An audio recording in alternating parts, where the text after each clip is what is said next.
Again,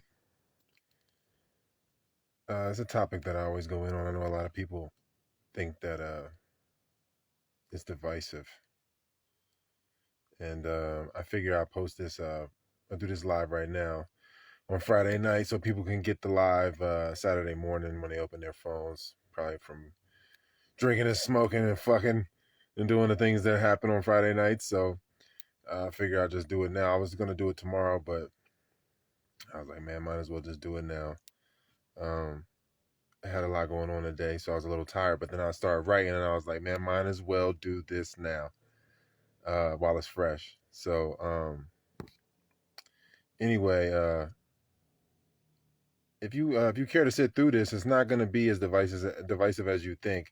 I'm going to sum this whole thing up here, so people can really get a full spectrum view. Because I feel like we've been in a battle of the sexes for a long time, and I guess that's like kind of the one of the earliest discriminations because like I was saying in the last video, everybody at one point we all started off pretty much one color or one shade or similar shades of darkness. So different things brought us to this point, and so that that's going to entail a bunch of different things, whether it be jealousy or discrimination based on sex or whatever, discrimination based on height, discrimination based on um, the texture of your hair, all that type of stuff. So there's obviously been discrimination existing and reasons to separate or divide. They have been persisting since ever, whether we were all the same color or if, we live in the state that we're in now where, you got a bunch of different shades all over the place. So I just wanted to go into the battle of the sexes thing more so in this video. So I really was I really wanted to go in like through our observable reality. Certain things I can't really speak to because I can speak to them from my own personal experience, but I can't really speak for everybody because people are at different places in their self discovery. So um, when it comes to order, the order of creation, it's obviously going from less dense to dense. It's not like you're not going from dense to less dense. You would say that destruction you could say destruction is the other side of the spectrum of creation and it's part of creation. And on the destructive end, you go from dense to less dense. But as far as like the inception of things, like when you want to get up and walk across the room, like, get out of your chair and walk across the room, the impetus that starts that off is an ethereal thought, or ethereal momentum, whatever you want to call it, will. It doesn't start off like dense. You don't walk across the room and then think like, you know, like, oh man, should I walk across the room? Like you thought about it and then did it. There was a signal to the cells and then they did it. So things are starting going from less dense to dense, all actions, all behaviors. So we got to look at, again, the observable reality of the body and the things around us. So when it comes to the body that we're all in, whether you're a man or a woman, you have a brain and a spine, right? So that is the seed. That is, if you look at any sperm cell, it looks like a brain and a spine. That's like the central nervous system. It's really no different. And then you look at chromosomes. You can look at the Y chromosome is the male chromosome, and you look at the X chromosome is the female or the feminine. So again, like we're saying, from less dense to dense, we're saying less created more in a sense because the body is the reflection. The body itself is feminine, whether you're a man or woman. The body is feminine. It's the material. It's the outer being. It's the material. So it's the Eve. It's the shadow. It's the reflection of your being more so than the core. The core will be like the seed. You look inside of a peach, and you see like that core is the seed, and then the carrier is the flesh of the fruit. And it's the same thing with the body. You have a body that is a tissue, layers of tissue that come from this egg, that because the seed is penetrating the egg, and it's in the core of the egg, and then it expands because the yin or the egg is receiving creation. So if you look at the I Ching, yang is the creative and yin is the receptive.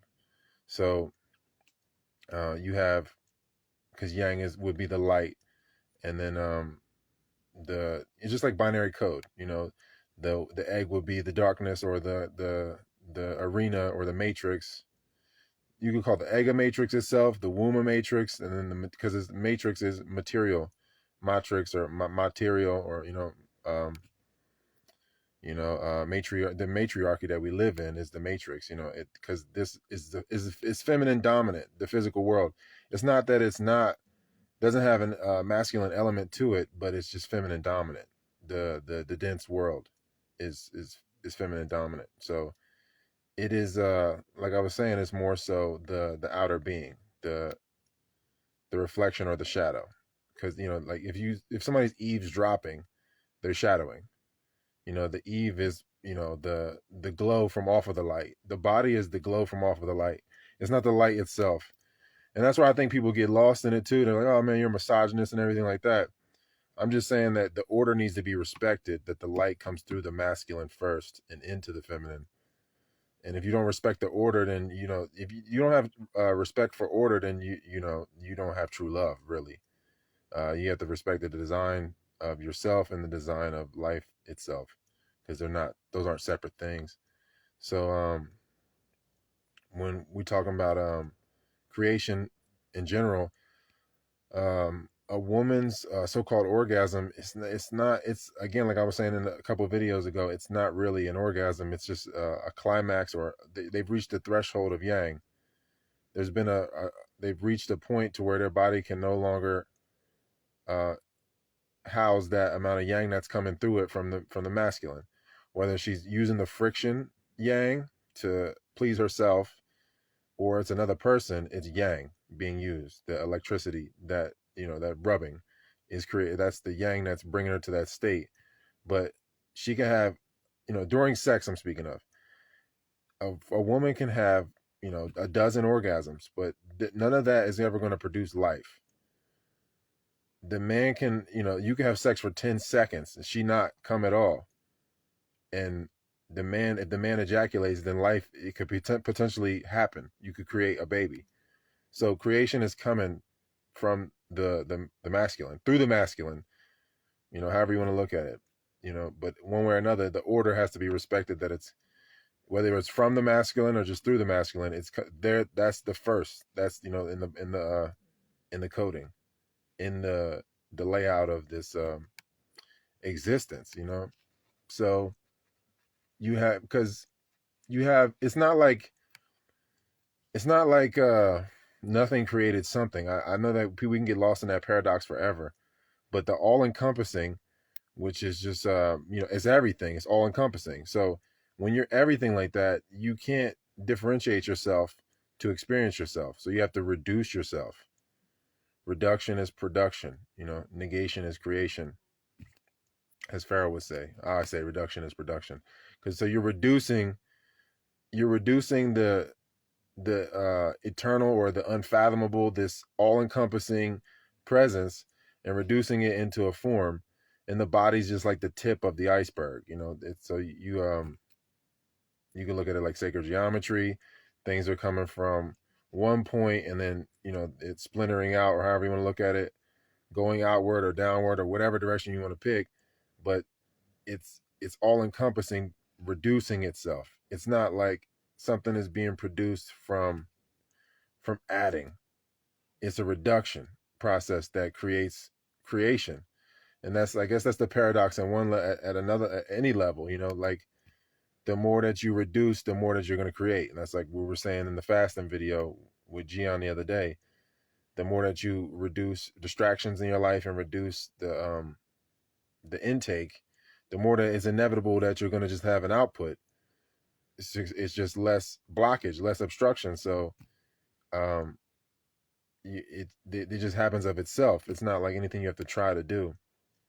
And this is it's not like I feel like I get so much gripe from this because like again, like people think I'm a chauvinist or a misogynist, but I'm really disgusted with men, and a lot of that because they're supposed to be, the leaders. That's the order. They're supposed to be first. They're supposed to be leading. You're not supposed to be being led. But there's so many broken families that men at this point are not even in control of their own ejaculation, whether they're being possessed and they're jerking off to porn, they're masturbating to porn, that they're not even in control really. Their truest will doesn't want to do that. And the woman shouldn't be dictating whether you ejaculate or not. Ever. Never, ever, ever. It should never be up to her. It's totally like a farmer isn't like, yeah, man, I'm just gonna let the elements dictate, um, when the seeds are gonna fall out of my pocket or whatever. You're like, no, I'm gonna plant the seed not based on senses, not based on fleeting senses and emotions. That can be incorporated in it, but that's sentience, sensuality. That's feminine. So you have so many feminized males from one reason or another, whether it's the weed, whatever it is. It's so many, from the bisphenol A. It's plenty of things that make the men feminized, and I'll go into a lot of that. But I'm just saying, like, the man should be like any farmer that is consciously producing something. And he's like, I know if I produce this at this time, I'm going to get this result from this. It's not like something that you just haphazardly do. But if like most of the men I find in this world, they have kids just randomly. They have kids because the woman made them come, and that makes her the man. She's the one pulling the trigger at that point. And if she's ever doing that, then she's gonna hate herself for being with you. You're not, that's lesbianism, really. She's with a bitch. She's not really with another. She's not really with a man. She's with another woman. Another, not even a woman. She's with a female. I can't. Again, I don't even like to call. It's like calling like the transmission people. I gotta say it like that. The transmissions, the those people. You can't call them women. They're just feminine. So you got all these people with penises that are actually women. I mean, are actually feminized. They're not. They're like they're not a woman, but they're not a man either. So I guess the only thing you could call it is really lesbianism because she's obviously not being with a man at that point. So she's pretty much just like a shark playing with her food. Like just getting that energy, like Patrice O'Neal would say. She's getting that energy from him. She's getting that attention, but it's not. It'll never add up. Like if you think about any female that has, if she's with a man that she can discard, she's miserable. If she leads him, she's miserable. And the only way she would even indulge in a relationship like that is if she was raised by a weak man. This is why I don't. Again, I really don't even feel like it's like an attack on women or people with vaginas because even a lot of people with vaginas aren't women. They're females. They haven't really fully embodied their God self or what have you, whatever you want to call it. They're just bodies that have vaginas. So you can't even really call them all women. So they're I'll call them females, and then you got feminized males. It's not that many men and women really, to be totally real. So you got most of these people with vaginas being raised by weak men that never practice semen retention. They're not in touch with their breath. They prioritize fear. They prioritize their vanity and their pride, and it's just like putting the bottom of the pyramid on the top. So she has a poor example of what to even go for, what to even tolerate in her life. So, you know, if she's been raised by a weak man, and then she's around a bunch of all feminized males in the society that we live in today, where's the real compass for her? She has no idea, really. And so then she's gonna just say like men ain't shit, but you're not really talking about men. You're talking about females that have penises. They're not really men. So I just I don't want people to think that I'm just like bashing women or something. I'm really like upset when I think about it. Not all the time, but when I think about it, or if I see it in life, um, and I'm upset with like the dude I was when I was being like that. When I was just like, because so many dudes I feel like are raised by their moms because their dad's weak. So then, that makes them more feminized, and so I feel like they want mommy. If you like, it's like you don't want the decision. Like, oh, just I'm just gonna let her make me come. Then it's like you want mommy, really. Like you want somebody else to take the most important decision of your life. That's the most important decision of your life, to ejaculate. More than what college you pick, all of that. It's nothing more important than the way you sow your seed. Your approach to sex is determining your approach to everything else in life. It's the most natural thing that a person can engage in is sex. So if your sex is retarded, and by retarded I mean like anti-creation, it's not really sex. It's masturbation. It's perversion. It's all for the euphoria. That's just like eating for taste. You know what I mean? So that's why I feel like a lot of dudes are where they don't want to experience the whole creation. They just want to taste it.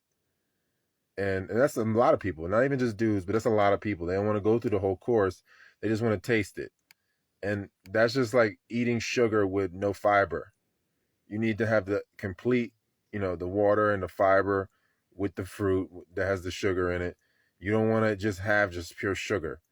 It's just going to spike your blood sugar. Then you're going to just want more sugar. And it's the same thing with sex. These are not really different things because the way you do one thing is the way you do everything. So if you're having sex and you're not completing the course, then it's just like having just like spoonfuls of sugar at some level, like at an emotional level. Your body is now being conditioned to stop the process, to really to commit that suicide. And you got to think about it, like if you can control your body and pull out or use a condom or whatever it is that you're doing to intercept like that, then you got to understand that you're not your body. So then you got to understand that you're not really in alignment with your body if you're just being wasteful like that. Because it's not in the likeness of the creator or creation itself. Nothing is wasted in creation.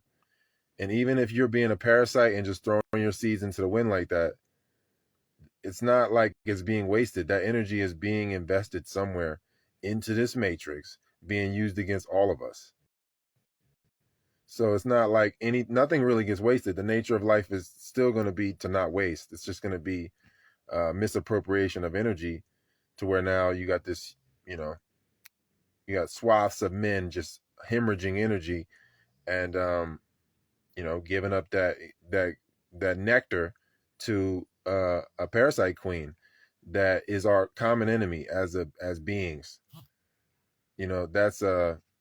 That is really our that's what we could all get together on that, whether we're black or white or whatever you want to call that, dark or light or pale, or male or female, men or women.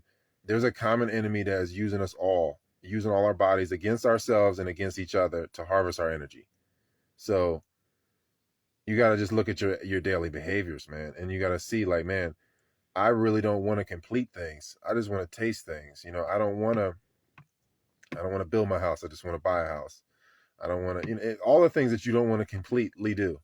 The things that you want to, I want to have a baby, but I don't want to have it naturally. I want somebody else to finish at the finish line for me. It's like making someone else come for you. It's sad. You know what I mean? It's really a deep fear that a lot of people have. And again, like you have to take on, energy is responsibility. So you have to take on that responsibility and not release it. And so you respect the sentience, you respect the sensuality, you respect what you feel, just you respect the feminine. It's not like you're supposed to just like abuse it. If you abuse your body, then you're going to be locked out of it. So, and then a parasite is going to live in it. It's not going to identify with itself. And now the body's just on autopilot. Now you feel like you got behaviors that you can't stop doing. but it's just because you haven't really reconciled with your body. So to respect the feminine, you got to get in touch with your breath, get in touch with the parasympathetic nervous system, which is the feminine side. And whenever you're reaching deep states of parasympathetic nervous system, you're regenerating, and then eventually you hit the rim. And again, your sex organs are your regenerative organs. So if you're having sex, even if it's tantric, you're misappropriating your regeneration potential. And, because you heal with your testosterone and estrogen. So if you're just constantly funneling into the sex organs, you're not going to regenerate properly. So when you're in the REM sleep state, your body has reached relaxation, a deep parasympathetic state. Once you go into REM, you hit the sympathetic state, which is the masculine. And then you're actively creating. That's what you're calling a dream, because you're conscious. This body is just, whether you want to call it a remote viewing or whatever you want to call it, we could go back and forth about what that is when you're dreaming, when you're experiencing being somewhere else while this body is still in your bed or whatever. This body is going to be in the sympathetic while it's in REM. And that's how you can get stressed out while you're dreaming. That's how you can release adrenaline, wake up tired, because you're releasing the adrenaline, because you're in the fight or flight mode while you're in your dream, because your body is synchronizing with, whether you want to call it another body, another cell within your body that's in the quantum field. Like, you could look at it like a cell within your body is another body from another lifetime that you go into, or you could look at it like it's a totally another body. I'm not here to argue that. I'm just saying that your body is synchronizing with this other experience, which is a waking experience or whatever, a conscious experience. So you're going to be in the sympathetic nervous system in active creation. Again, like, sex doesn't start until the man penetrates. Everything else is perversion, really. You know what I mean? Like, as far as, like, you can't call it sex. You call it different forms of sensuality or masturbation, but sex itself doesn't start until he penetrates. So that which activates, that's which is the masculine. So even if you're a woman, again, if you're getting into this live now, you come from a seed line of men. Your brain and spine is your central nervous system, which is basically a massive sperm, and your body is pretty much, its fleshly part is pretty much the egg. So when it comes to sex itself, you obviously, if she doesn't want it, it's rape. So you always have to look at it like that. Like, the male in the animal kingdom, the male is always brighter colored. Everything's been flipped around. Women or girls, they get yellows and pinks. Those are masculine colors. Those are not feminine colors. Feminine colors would be like your browns, your purples, darker colors, like maroon. Those are feminized colors, So when you look at nature, you look at birds or anything, you look at silverback gorillas. They got the silver stripe. They have that brighter color on them, because it attracts mates, and it distracts the predators. Whereas now, where everything's flipped, I mean, it's not necessarily flipped. You look at women or the females, like you look at the female deers or female zebras. Those are usually ones that get eaten. The females attract the predators. The young and the females attract the predators a lot of the time, especially when they go in the heat. So, and then they can often distract creation or distract themselves, and and in that process, it's just like, if you see somebody helpless or somebody drowning, you want to go help them, but if they're distracting themselves, they're just going to just pull you down with them. So when people are heavily in the feminine like that, whether they're male or female, they're attracting predators, and they're being preyed on. So that predator works through the inside of them, and then, because you got to look at it too, like, predators attract prey at the same time. It's like a ebb and flow there. A predator will attract prey the same, like just the same way as the prey will attract the predator. It's not, there's kind of no separation in that. It's like cat and mouse. It's an energetic field that we live in, and the just like any bug or anything that wakes up during spring, it knows, it's encoded like, okay, if I woke up, then that must mean that if I'm A, then Z must exist. Whether Z is its meal we're supposed to prey on or whatever. If I woke up today, then that means that Z must exist, And so its whole process is just to go do that. So it knows it exists. It's like a homing device or whatever, a GPS. So again, it's going to come down to the breath too, with anything, because the lungs. If you're looking at like TCM, traditional Chinese medicine, the lungs, which is a masculine organ because it's hollow, it's more etheric. The solid organs like the heart are more feminine. They're more earthly. You got earthly and ethereal. It's like the same letters, like the same hodgepodge. So the lungs are masculine. And the lungs are, when you look at TCM, they represent metal. And metal is magnetic, it's attractive. So your breath, whether you're a woman or a man, your breath is going to determine your point of attraction. If you have shallow breath, obviously you're going to manifest or attract from a shallow place. So if you're breathing completely, then you'll have a complete course. You have complete circulation. So then you don't really have to worry about the fear of losing or fear of missing out, because there's no separation within you. There's full embodiment. Like you haven't. You know, you're not gonna. When the more that you're not embodying, fully inhabiting the body, the more that doubt inhabits the body, and that's pretty much how that goes. So, um, I just feel like I was saying about the dreams, it's the sympathetic nervous system being abused. Whether you're male or female, people are abusing the sympathetic nervous system, and that's just like abusing the masculine. So it's just this constant abuse of both sides.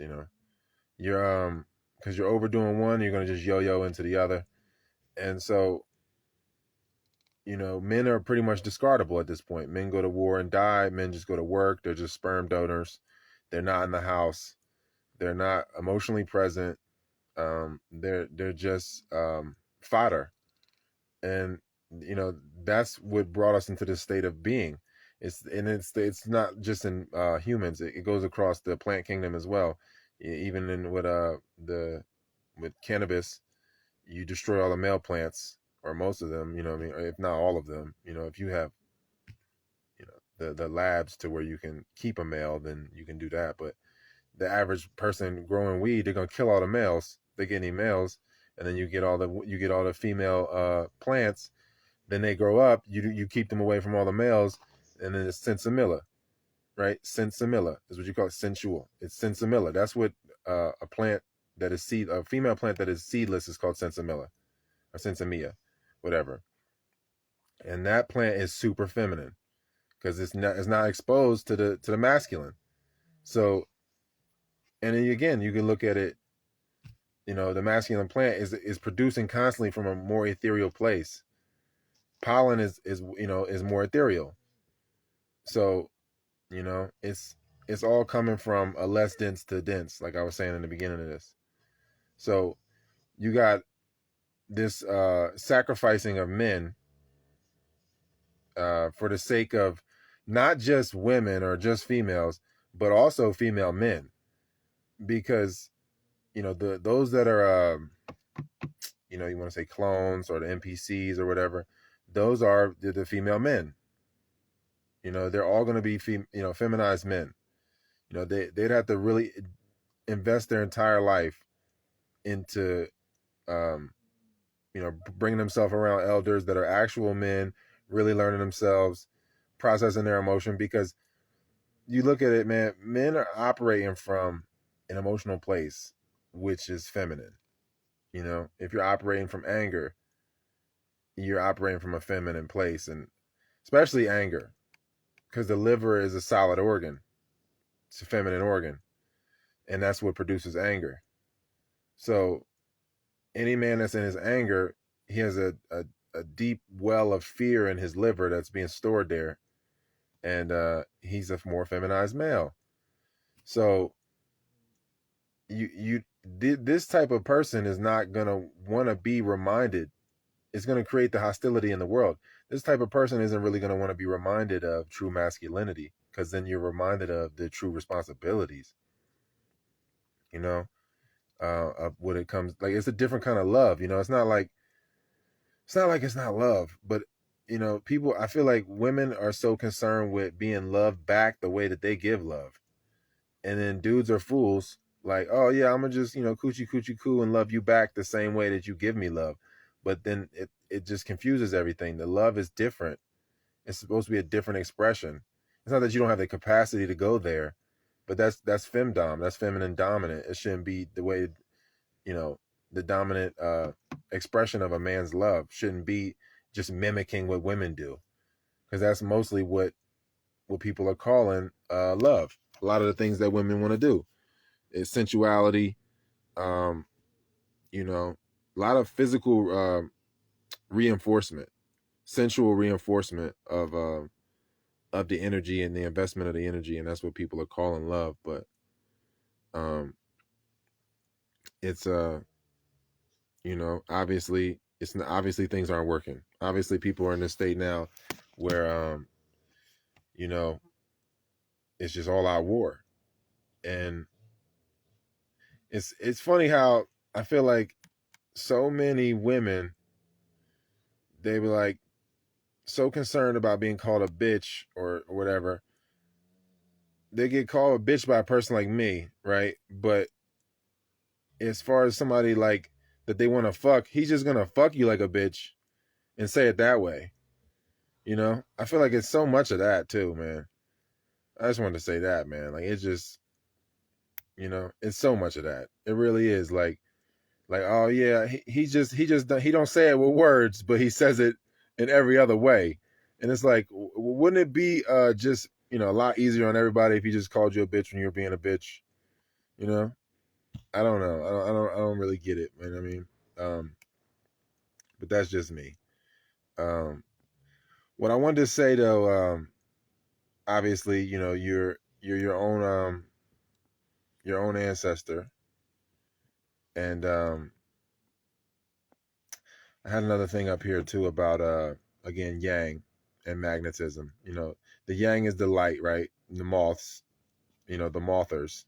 The moths go to the light. Again, the masculine is the is what's going to attract, because it's the creative, it's the light, it's what's bringing the darkness to it. So, um it's an ebb and flow though, man. Everything is a bit of both, you know what I mean? I'm not trying to just punch down.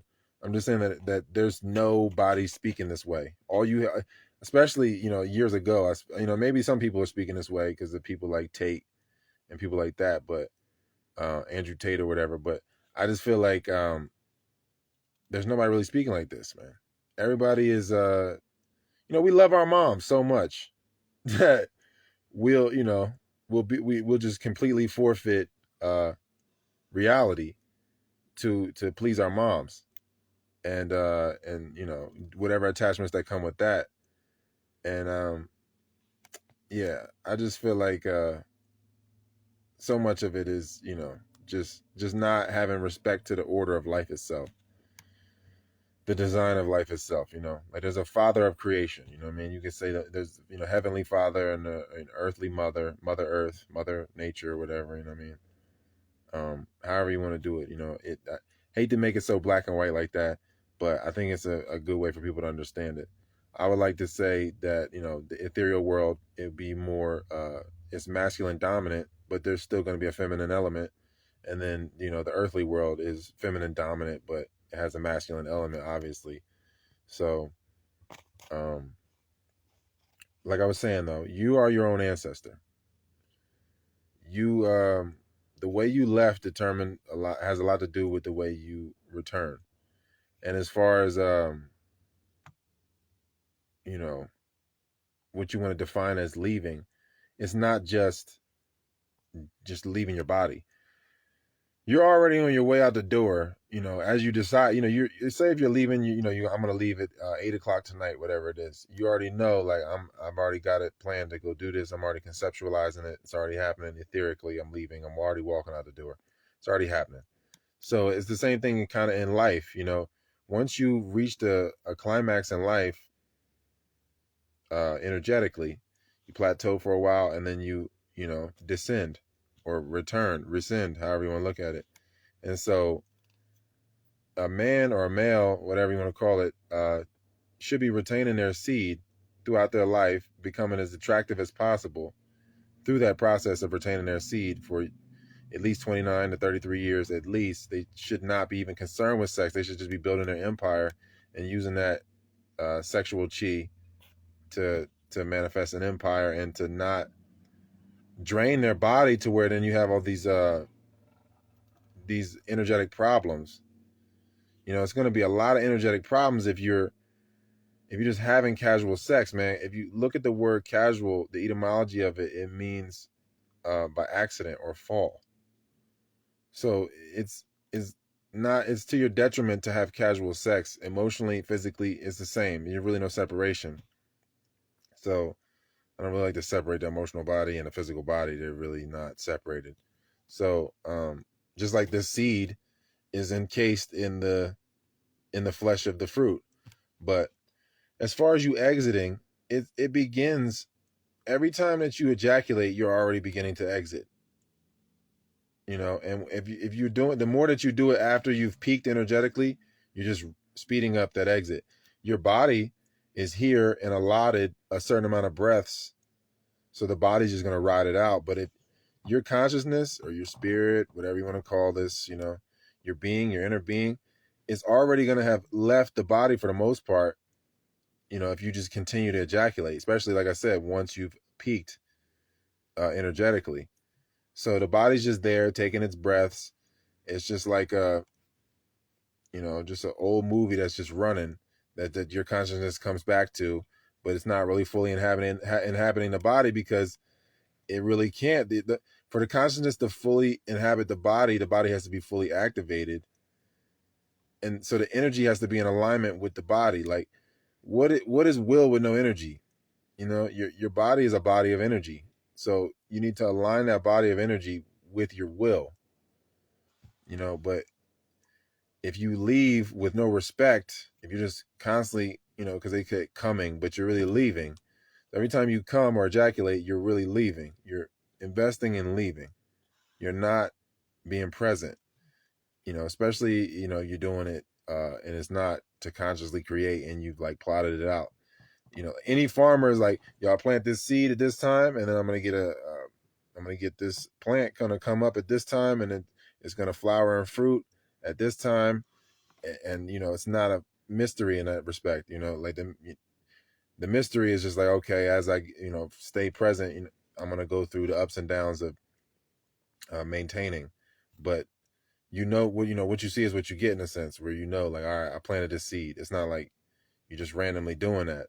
So if you just plant seeds like haphazardly, or just bust nuts haphazardly, then the way that you're bringing in a re-arrival, your ancestor or what have you, the way that you're doing that isn't concise. Your energy's all scattered. It's just like the same way, like I said, you should be with someone that matches energy, somebody that your family can communicate with each other. You can have real conversations with them. You may be even cool with their grandparents. Your parents can meet their parents and have real conversations. Then maybe there's an energetic match. But if that's not all happening, you probably shouldn't be having sex. And this is why, like, I can respect arranged marriages at some level. At some level, I can kind of get it. I can get why people do it. Because you're trying to find love, especially when you don't really know yourself, is like trying to find $10 on the ground on purpose. I don't know, people have found $10 on the ground, but they weren't trying. It was on the path. It was already on the way. If you was to go around looking for it, you're going to spend more than an hour or more than a half hour, and at that point already, it ain't worth $10 of your time. So it's kind of the same thing, like you really you really got to do your due diligence as far as like when you're going to release seed. And if you're with a man that is not um respecting that, then there's no way he can really respect you. He's just going to drain his own energy. And it really depends on, it really is going to determine what ancestor you're going to bring back, or whatever you want to call it, whatever being, that a kindred spirit, whatever you're going to bring back to re-arrive, that you call a baby. If your energy is compromised, or if you're with someone that doesn't match your energy, then you're going to pull from a more shallow pool. If you have this huge massive pool of ancestors to pull from, and you can go back into a more ancient ancestry that knows themselves, and bring one of them up, to into this place or whatever, what have you, as a teacher. But they can't really come. Again, like, it's the same thing. If your body's not in alignment with itself, there's no way you're going to be in alignment with you know a teacher, and then be able to take care of it correctly. Because plenty of people do get that. Plenty of people do, because it is out of randomness. You plant a bunch of seeds, you're going to get some seeds that are going to outperform others. Some seeds are just going to be stronger than others, and some seeds are going to have certain qualities that are better than others, or that you appreciate more than others. So that's how you got a lot of people that their parents, maybe not the best parents, but they're amazing children, but the parents, compromised their whole arrival, because everything was just done haphazardly, because somebody along the line somewhere in the soul group broke their energy, made some type of contract with a false self, a parasite, and bound themselves to somebody. And now it's just this whole process of undoing that and moving forward out of that mire. And you just gotta, it just takes respect. It just takes complete respect for your breath. Again, obviously your diet, and whether it's your music, your thoughts, all the things you're exposing your body to, all of that's going to factor in. So that's when you're beginning to leave. As soon as you peak, you have reached peak potency, and you're on your way, whether it's at 40 or 50, or whether it's at 30, whenever it is, because you're going to peak and then plateau, and then you want to just ride that plateau out as long as you can, because as soon as that's over, you're rescinding, you're descending, whatever you want to call it. So if you do that incorrectly as your own ancestor, you're just going to come back incorrectly. So if you just breed with someone out of vanity, you're just going to teach your kids that. It's going to be heavily instilled in them. They're going to be more vain. They're going to be more proud. And then, who knows, generations of that, what that's going to do, you're going to come back with a face that you don't even recognize, because there was no respect for the designs. So now nobody knows themselves, and everything is just operating off of sensuality. And you're like, I feel like I love this person. My body feels this way or that way, but you're really not identifying things.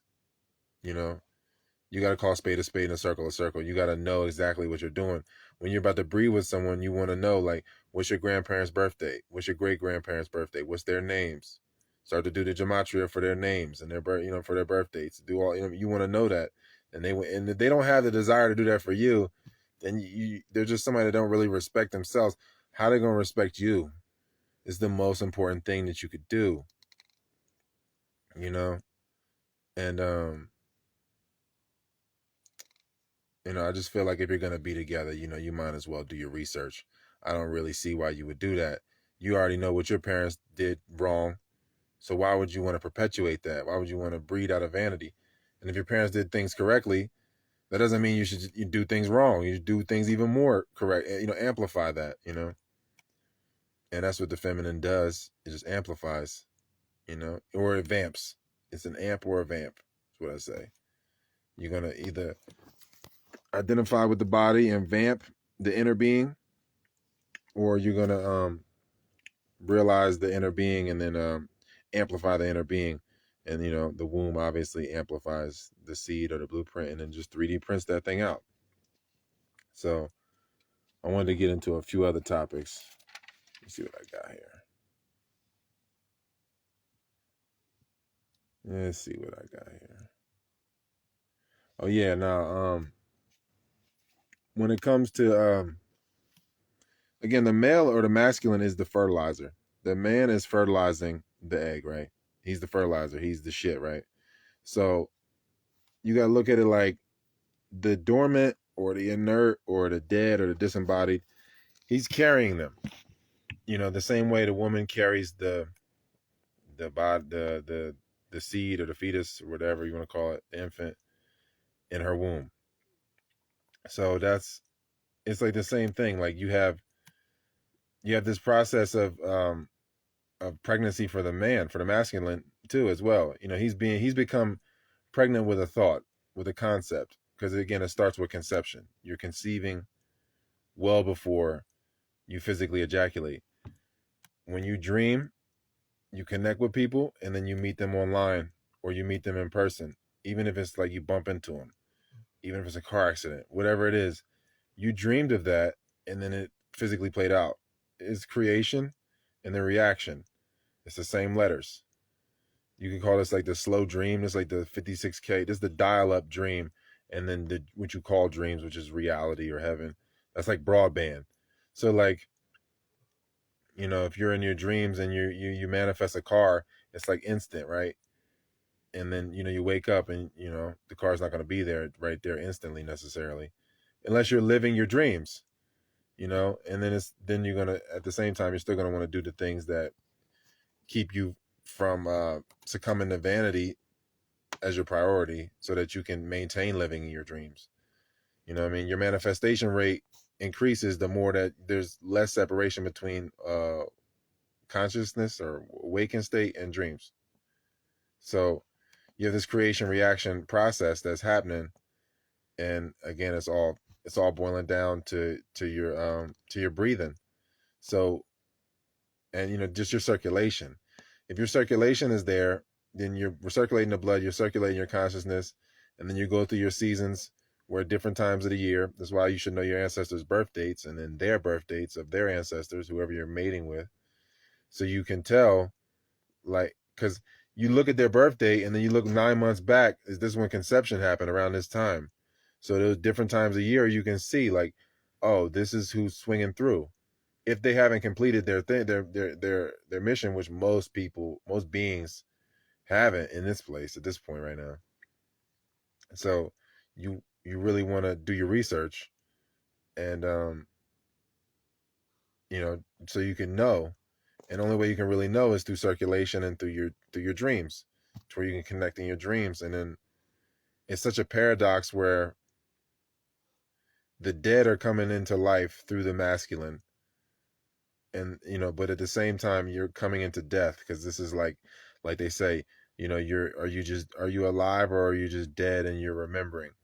It's like you're dead here, and then as you grow, you remember reality, which is dreams, and then you die here, and then you return to reality.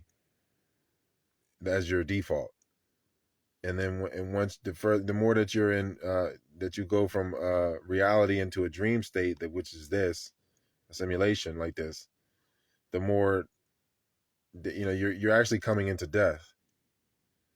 So as the man is the whole paradox of creation and destruction. The person is coming, through this masculine principle into the feminine. So they're coming from the ether, from heaven, from the heavenly state, into the earthly, which we'll call the hellish state. Hell being separation, or the perception of separation. It's just really just dense heaven. If things are in order, then this is just dense heaven. Hell is just dense heaven.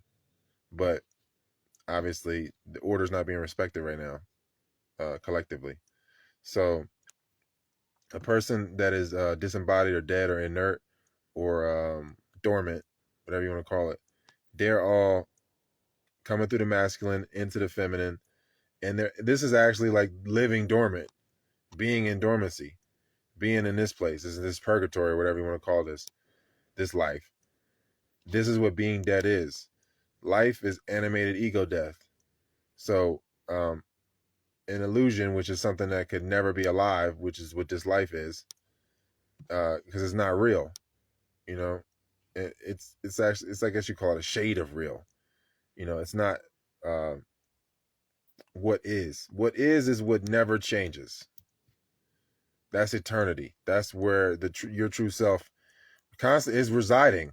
And if you align your body with that, then you can start to bring that eternity through your body, and then there's no separation between dreams and life, or life and dreams, however you want to look at it. So you're coming from eternity, what is, into what might be, what this is illusion, what this thing is. So this is obviously it's infinite. It's just it's a difference between infinity and eternity. Eternity, it doesn't change. Infinity never transforms. It's constantly changing but never transforms. You got your seasons, winter, spring, summer, fall, winter, spring, summer, fall, and then you have your same seasons every day, midday or noon or whatever, uh, evening, midnight, mid morning, however you break it up, whatever. But you have your seasons throughout the day, seasons throughout your year, and that's just infinite, just infinite. It's like a loop, just eight. And that's what a lot of people call, when they're into dreams and they just say like, oh, I had this dream of a parallel or a past life. It's like if you were on a different part of that loop, you didn't really advance anywhere. You're just in a different spot. Like say you die here and then you just, or you're in a dream here and you're, however, you die and reincarnate in a different spot in a loop. That's all it is. You haven't, a dream, you'll know a dream. A dream is eternity. A true dream is eternity. A true dream it really comes down to people knowing, like the whole process of going into a dream or going into that state and then coming out of that state. Like with everything, once you fully inhale, then you begin to exhale. It's just like once you fully peak, you start to decline.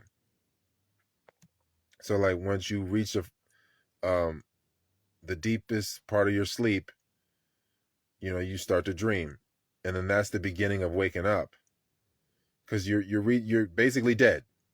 You reach that parasympathetic state, that deep parasympathetic state, like you're like delta waves or whatever, and you are basically dead. So you reach this point of completely sleep, and then you start to wake up. So then you start to dream, and then you go from that dream back into this dream or whatever you want to. You're going back. It's going into reality, back into this dream. I'm getting lost in the semantics here, I probably, but it's the same thing. It's just like a yo-yo. Like as soon as a yo-yo hits the bottom, it starts to come back up. As soon as the ball hits the ground, it starts to come back up. So as soon as you reach your threshold of sleep, you're starting to wake back up. So once you get in touch with the body's functions and you silence it and you go to sleep outside of the electromagnetic pollution, then you're going to see those phases throughout the night or throughout your recharging process. Once your body clicks at this point, then you release the DMT and you're in this, you're really actually alive. You're really, awake, or whatever you want to call it, conscious. At that point, you're yourself, your eternal self at that point. And then from that point, you start to, this is the paradox here. You're starting to wake up, but you're coming back into death. You're coming back into sleep. What this is, because the body is the subconscious. So you're coming back into this body, which is really the dream, which is really the subconscious, which is really not what is, but there's no separation the more that you're doing this whole process consciously. Because a lot of people, you reach in that full dream state, then you wake up in the morning and then it's all getting lost because the transitions are all broken up. The transition into that relaxation, to that, through that parasympathetic state, to the completely deep sleep point, and then you start your consciousness. You're in pure consciousness. You're in what people call in a dream. You're in eternity. You're yourself. You're within yourself. And then you start to see the layers. How many layers deep are you? You're collapsing these layers as you get more in touch with all these transitions. these dreams within dreams, you want to call it. Just like Inception. If you don't complete your life's mission, then you're going to die. You're going to go into a deeper dream, which is in a deeper level of the subconscious, which is a less stable dream. Remember in Inception, every time they would go into a lower dream, it'd be less stable. That's why this world is in the state it's in. It's a dream within a dream within a dream within a dream. Like we're deep down in dreams at this point. So if you was to complete your life's mission here, it's just like in Inception when they get the kick and they start to come back up to reality. So you complete this dream and then they're all connected though. It's really like it's a oneness amongst it all. So if you complete this one, you can't complete this one without completing the other ones because they're all connected. It's like I said, you're going back into reality or eternity, which you're calling a dream. And then you're going to be present in that. And just by the process of being present, you repair whatever you needed to repair. So the next level of the dream gains more presence. And then a level below that gets more presence. And then, whatever you want to call this level or whatever, how many levels down you are, you're getting more presence because it's creation and reaction. You have to it's way wu way. You have to get out of the way of yourself and way wu way, doing, not doing. Do less so that you can be more. So that, you don't get in the way of things. You don't obstruct the body so that you can go into these states and really solve your problems from that state. Like you're trying to solve some of these things from this state is like you're trying to solve the cause by treating the effects. It's like treating the symptoms. Like the root, you have to get to the root of it. Whatever's, your blight in life, the root of it is going to be through what you call in dreams, but that's just connecting to reality. So the more you block the dreams, the less you're not going to get to the root of it. And the things that block the dreams are the things that, keep us from our ethereal side. The things that keep us in the bodily identification, the things that keep us in the fight or flight state of being, so that we can stay in this isolated, separate, I'm the body identity. And, the foods that come with that and the weed that comes with that and the people that come with that, that's all keeping you in that identity so that you never get to the root of it. And then you're just changing, you're moving around chairs on the Titanic as it sinks, trying to like, oh, I'm going to stop smoking and then do this and fill it with this. And it's like, yeah, one habit for another isn't going to fix anything. You have to get to the root of it, right? You don't want to treat the symptoms. You don't want to fill a void with another distraction. It's not any better. Whether you go from weed to food, whatever it is.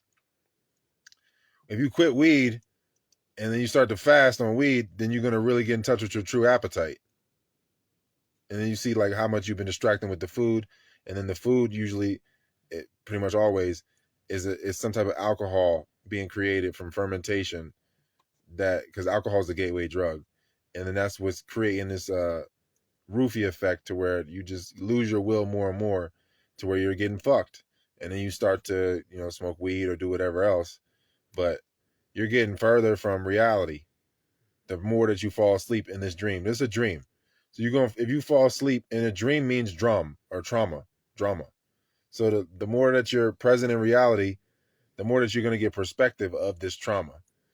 But if you're not present, you're never going to get perspective on it. It's just like anybody that was born in the hospital or got circumcised, vaccinated. Yeah, all that shit's terrible, right? But if you really can go back to that detached state, that state of just being, then you can just see that people just cared for you. It's just that something that you did created this ripple to where now you're experiencing this experience. So the more that you get perspective, you're gonna get you're gonna get opportunity. But the more that you dampen or narrow your perspective, the less opportunities you're gonna get to dwell in reality. You might get opportunities to be a parasite, but as far as like being yourself and really living with yourself and being in alignment with yourself and being the creator in physical form, not being separate, at least, that's you get those opportunities the more perspective that you grant yourself. You get more access to yourself, then it's just like getting access to God's toolbox. The more that you can prove to yourself, you could say like yourself is like a little self, and then the big self, the one that is one with all selves. It every time you go to sleep, it's like it can just check your file and say like, all right, you're not ready. You don't get no access to this next level. You know what I mean? I'm not going to give you this VIP access to ourself because you're just going to hurt yourself and hurt others. So you're going to keep this parasite is going to keep governing you until you apply your will. You go into your dreams and you start to get to the root cause of things, and then you start to repair from the dreams and do the real work, connect with people from reality, from the dreams, what people are calling dreams, so that this reality can be bridged, and then there's no separation, and then this is just an extension of perfection instead of a place that you want to escape from. So you got to ask yourself, how much do you live in third person and how much do you live in first person? Because when you're in a dream state, you're in first person. You're not thinking like, oh, how do I look? How are these people perceiving me? You're not in your body if you're in a third person perspective. If you're in first person, you're in the creator mode. If you're in third person, you're not really in alignment with your body. That's how you can look at it from third person. So when you're in third person, you're living in a concept. So you're pretty much just being compartmentalized, and parasites run in the body, and you identify with it. So you allow it to flatter the body. The parasites, is putting on jewels, putting on clothes, getting a nice car, is doing all these things that flatter the vanity of the body to keep the body sedated so it can drain it. If the body knew it was up, it would go into a fever. It would start to reject the parasite. But if the body's sedated and in comfort and has these false senses of security, then it can continue to be drained. And then you're going to stay in that identity where you're like, oh, this physical world is what matters. This is the end all be all. And then all the while you're being robbed of your eternity. You're being robbed of what really matters. Like, because if you die here, then you get lost in this. But if you use your body as like a trampoline or a platform to connect with reality, then you have this forever.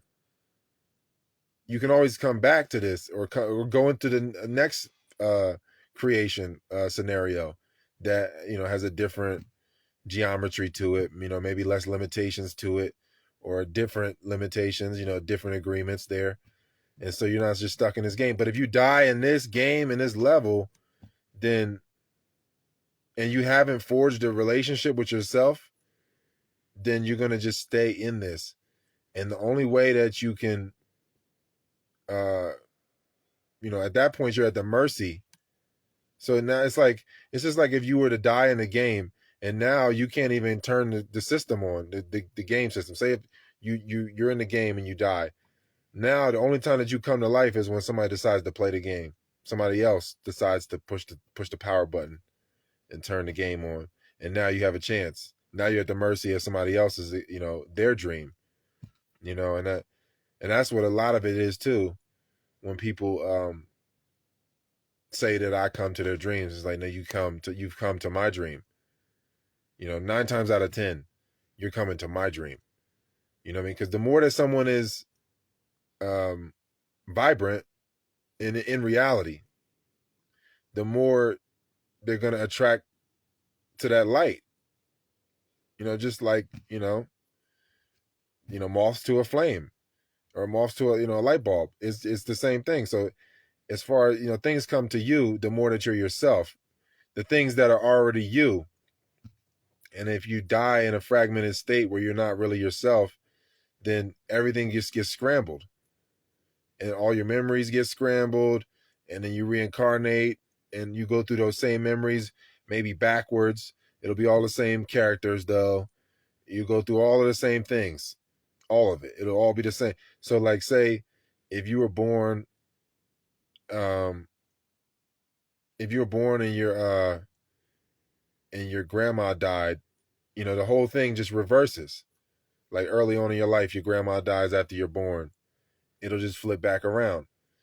Towards the end of your life, you'll start to die, and then your grandma will be born because you haven't connected. You want to connect as much as you can in those spaces that you have to connect, so that you can activate the whole soul group because you're not separate. The more that you can activate your soul group, because everybody you talk to, you can only talk to the part of them that is you inside of them. So like, if you align yourself with your body and then you die or pass on, transition completely, then there's no fragmentation, or there's no disorder there. So that when you return, everything's still in order. We're not return, when you move forward to your next experience, everything is still in order. But if you die traumatically, which is not in a dream, if you're dying, it's a funny thing, right? It's a paradox. If you die awake, then you die unconsciously, because this is the subconscious. So if you're dying and your identity is still in the body, in this body, and you're like, oh my God, I'm dying, oh my God, or however it is, like that. If you get in a car accident or whatever, you get shot, whatever it is, like that. If you die like that, then it's not natural. You should be putting your body down the same way you put the joystick down for the game system. You should be, all right, I'm done right here with this game, moving on to the next game. It's not something that should be done haphazardly, just the same way you shouldn't have children. The way you live is the way you die, and the way you die is the way you live. So that's it's pretty much it, man. Like as far as the video game of life, man. Let me see what else I got.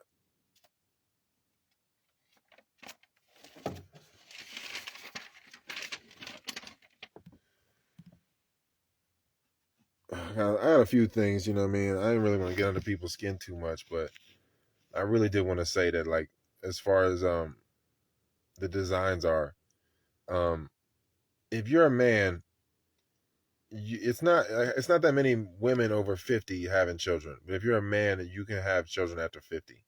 It's a lot more. It's taxing on your being. You know what I mean? You can have those children, because the seed is a contained thing. So you could be fully mature by 33, and the next 30 years of your life, you really haven't declined that much to where you can have a child again at 50, 55, 60. I got a friend that his dad, like, he's my age. He like 30, 31 or something. His dad like 92. I feel like it's just more often that it happens with the man.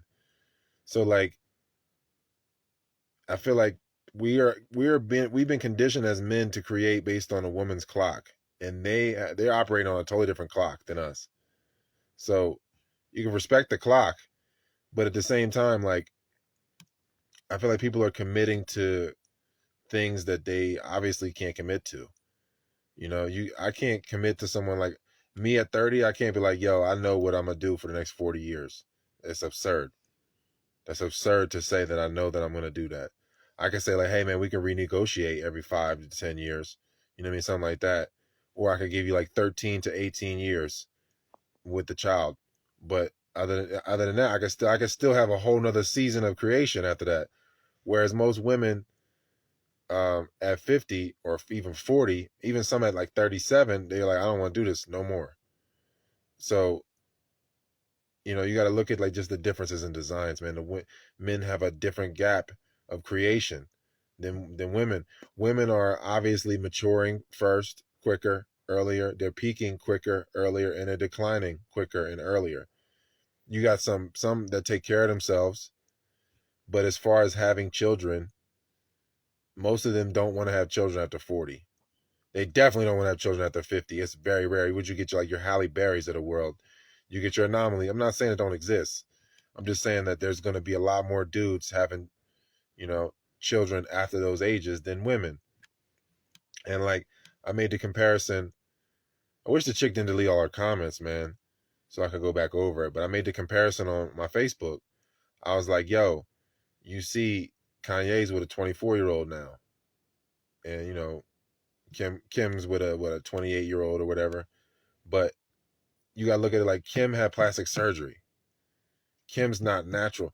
Kanye would never need plastic surgery, to continue to slay. He would never need that.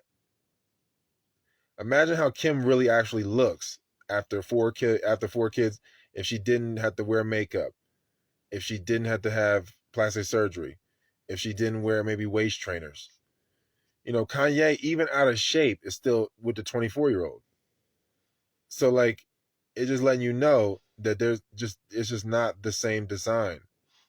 The likelihood of Kim having another child is less than Kanye having another child, because Kanye can have another kid. He can have a kid for the next 20 years, whereas Kim's probably done. I just feel like people are making commitments that are outrageous at this point. Like, I'll be with you forever. Like, man, how long is forever? If we have a child, it's like basically we've infused our eternity. That's like an encapsulated forever, and the child is pretty much has always been there. That being was always between us. That relationship is always there. So yeah, we're together forever, one way or another. It's just that we realized it now. It was always the case. It's just now we realize the dynamic and the degrees of distance, if you want to call it distance at all. So I just feel like a lot of women have a lot of, like, you look at so many single mothers. I'm not saying that the men are all healthy, but I'm just saying, like, a lot of single mothers are not in good shape. A lot of them. A lot of them fall off quickly. But then the dude will still be in decent shape. And he still be moving on to other women, getting them pregnant. A lot of the times, that happens more often than not in these scenarios. And it's just because the woman is now taking on the weight that was for the man. And the man is acting like a woman. He's being feminized, or he's being so sensual, which is feminized. He's being so sensual that, yeah, he's making commitments that don't make sense. If he's ejaculating and he don't know that he's gonna be there for you or with you, y'all together with the child for at least 13 years, then the whole thing is absurd. Like, if you're not being honest about that, then it's absurd. It's gonna create mad baggage. So you got all this mental and societal weight that would have been more evenly distributed, but now it's on the woman. And then now you have the children being raised in that scenario, where obviously, like I'm saying, like you say, like Kanye, he's not present with his child. Now he's with a woman that is a black hole, just consuming a younger person, not with their father, with this other dude that doesn't really represent them.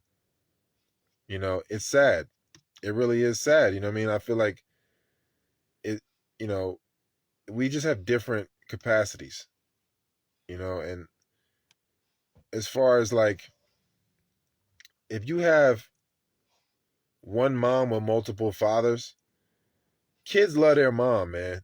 They love their dad too. Don't get me wrong. They love their dad too if their dad's a stand-up guy. But kids love their mom. So it's like, if you was one man with multiple women, then all the kids get a mom. They don't have to fight over having a mom. Because, like, if you're doing things with the order of it, the man's leading, he's being led. It's like the same thing, like with the Tao verse, when it says the Tao Te Ching, it says the man follows the earth follows the universe follows the Tao. So the same thing, like, the man's following the Tao, the earth is following what I mean, or the woman is following the man, the children follow the woman. So the woman is supposed to be being raised by a stand-up man, so that she knows, like, what not to pick, so that when they do create, they already have crafts under their belt. You don't want to just create somebody that's trying to create more police officers, or somebody that's trying to create more 7-Eleven clerks. Like, you should have crafts and skills, and that should be, you shouldn't be trying to support the system. You should be making your own systems that, support the organic systems that are already here, not the inorganic superimposed systems. So like the woman should be like, learning languages in her lifetime, learning crafts to teach the children. The man should be doing it too, don't get me wrong, but I'm just saying that like that's like the order of things. The man's um the way he's providing and sheltering and protecting should be the embodiment of his teachings of his crafts, whether it's building a house, whatever it is. The man should be his classroom, for the boys, even for the women, so that they can see what it looks like. If she never seen what it looks like, then how's she gonna know when she gets in the real world with supposed men out here, females with penises mostly? How's she gonna know that, like, the gold from the glittery? How's she gonna know? So I feel like, you know, um, it just all comes into respecting the energy, you know what I mean, and the designs, and the more that you can respect the energy and the designs, I feel like it's less of a fight, like, because you're trying to get people to do things, trying to put the round peg in the square hole or whatever. It's gotta, you gotta accept the designs, or you're gonna take losses. Things are gonna break down, and I just feel like we just in a state of affairs now where people don't look at it that way. They don't see it like, yo, this man here, I'm, it's a 20-year-old woman. It's a, say it's a 30-year-old man or something. He could be with me until I'm 38, and then he could go and be with someone else, or be with me till I'm 33 and be with someone else. But like, it's not like you have to. I feel like the compartmentalization is the problem. People are compartmentalizing themselves, and then they get compartmentalized with others, to where now I'm this personality for this person and this personality for that person, and I behave this way at these times for these people. If you're just consistent, if you're in touch with your eternal self, then you're not having children unless it benefits all of life anyway. So a woman would understand, like, okay, you're having a child with this other woman, it must benefit all of life. I'm not trying to fight you about that. It's just going to give my child another sibling that's going to they're going to accent one another, and I don't have to destroy my body more by having another child to give my child a sibling, or because if you're 40, so say the man's 30, the chick's 20, he raises the kids till she's 38, the kids are 18, then the man is now 48. The woman is now the woman's 38. So what if the man at 48, he could be with a 30-year-old or a 28-year-old? It happens. It's not just Kanye and Kim. Like, the last chick I was messing with, her dad left her mom for a chick my age, and he worked at Walmart. So it's not even a money thing. He just knows himself. He knows he's he all, not just from, he works at Walmart, but he's also a carpenter. Like, he knows how to do things in the house that where you wouldn't have to spend the money on it, so you can enhance the life that way. So it's like, some people have money to get people to pay them to do the things, and some people know how to do the things and don't have to pay. So it like balances out. And then you just have actually just absolute parasites. But those are like your three people. So like it's kind of just like what you want. Do you want a middleman? Do you want the satisfaction of doing things yourself? Or do you want to vicariously work for yourself through a boss? Because if you have multiple women together, and they all knew crafts and skills, and they all teaching the kids different languages and crafts and skills, and all the kids get to meet each other, and they're all different ilks or different shapes and sizes and shades, then it's way harder to be racist. It's way harder to, you looking at each other like a team, and you all accent and compliment one another, and you just learning like, yo, why would we have a boss when every one of us is a business ourselves, and we grew up in a business.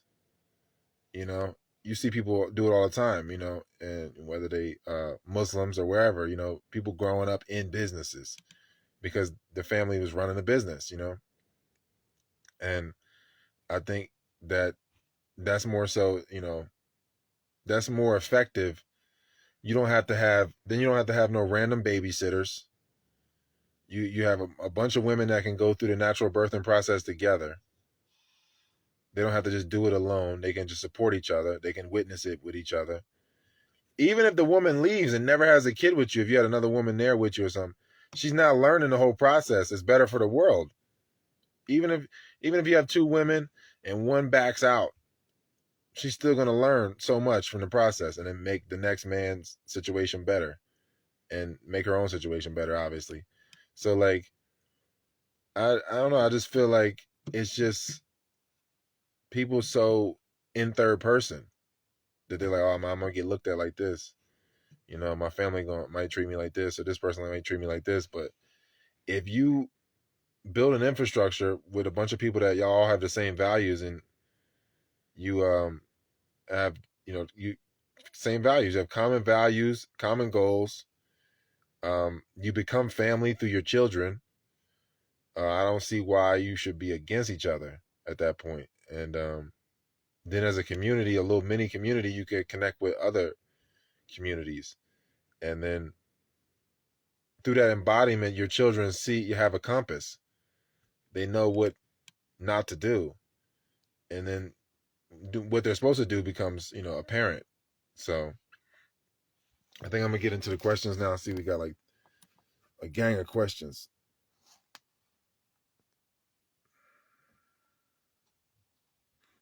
Somebody said hi. Absolutely, sobriety would be the organic diagnosis or solution. Odds that Kanye has another kid with a black woman. I don't know. It's possible. Arnold Schwarzenegger had a kid with his maid, right? Do the IG lives get uploaded to other platforms beside YouTube? Rumble. I'm putting them up on my Rumble. TAOLORE. Taolore on my Rumble. My YouTube is suspended for like another 2 days. They just took down another one of my videos, so I'm gonna have to really get on the ball of just migrating over to Rumble completely. What's more effective in your opinion, pro style offense or spread? That's hilarious. So many sexual innuendos I could go with this, but nah. Um, I like pro style. I like pro style. I like pro style because you can hide the ball better.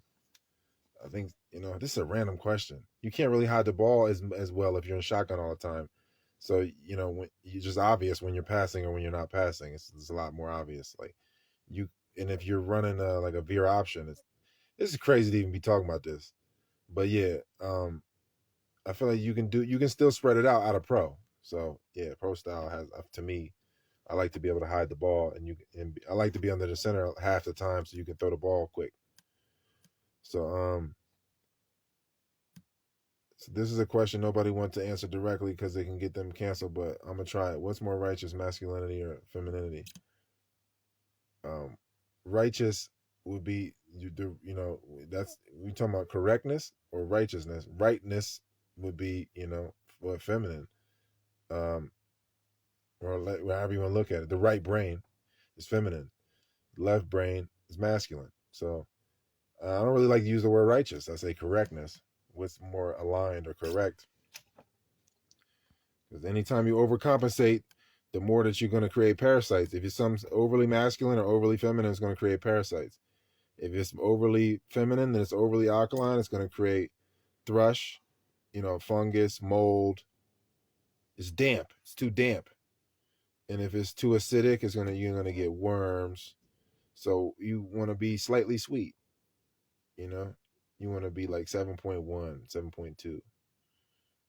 So it's a blend of both. But if there is a religion that is best for the spirit or breath, would it be Buddhism, maybe Islam, or something else? Oh man, religion means religion, man. It's like soul parole or whatever. It's like um, I think you just do the Medu Neter initiation system, and then you can connect with yourself and break the chains of that parole. We should get land and start our own 13 colonies. Yeah, we should. We definitely should. Me and you. All right, two more questions. What's pro style? It's hilarious. No, see, we're talking about football. It has nothing to do with anything. How do I feel about infinity? Infinity has its place. You know what I mean? It's the eight. You know, um, it's just a loop.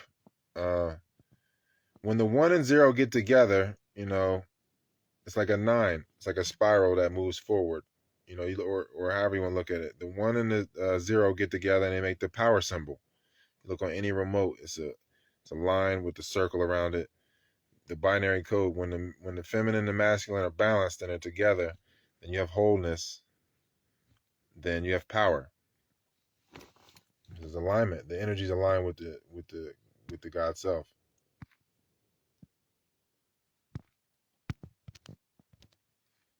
All right. I don't have that many questions tonight. That's cool.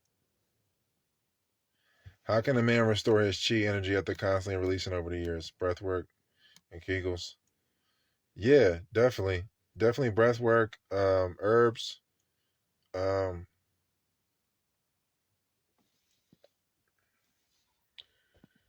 any holistic practice, really. You know, and when we're saying breath work, like breath work with sounds is like really technically gong.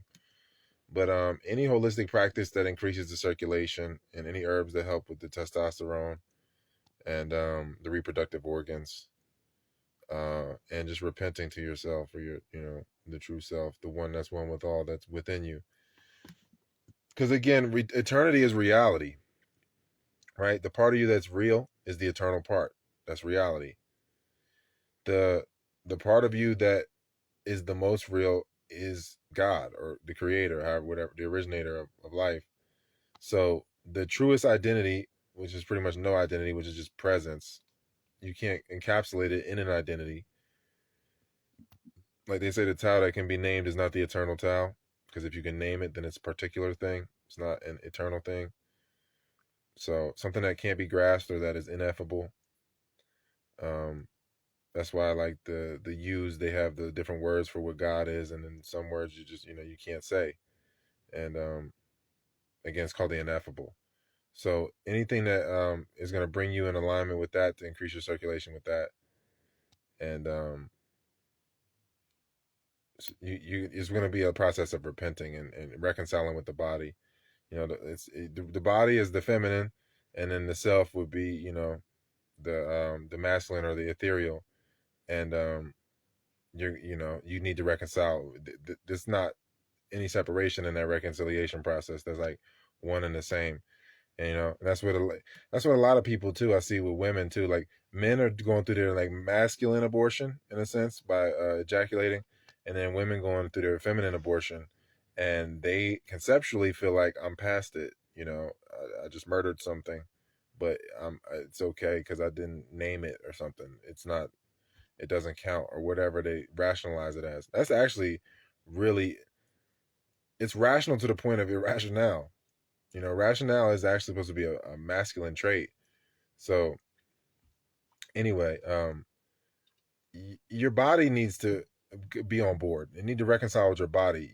This is what I mean too by being in third person or being in the ethereal state. You're not really embodying or inhabiting the body. So you can have an abortion and go on about your life like, oh no, I'm fine, and then wake up and then block those thoughts and block those feelings and eat that food and get high or whatever, or stay distracted at your job and do certain things that keep you from ever having to dwell in reality, which is like totally inhabiting your body, um so that you can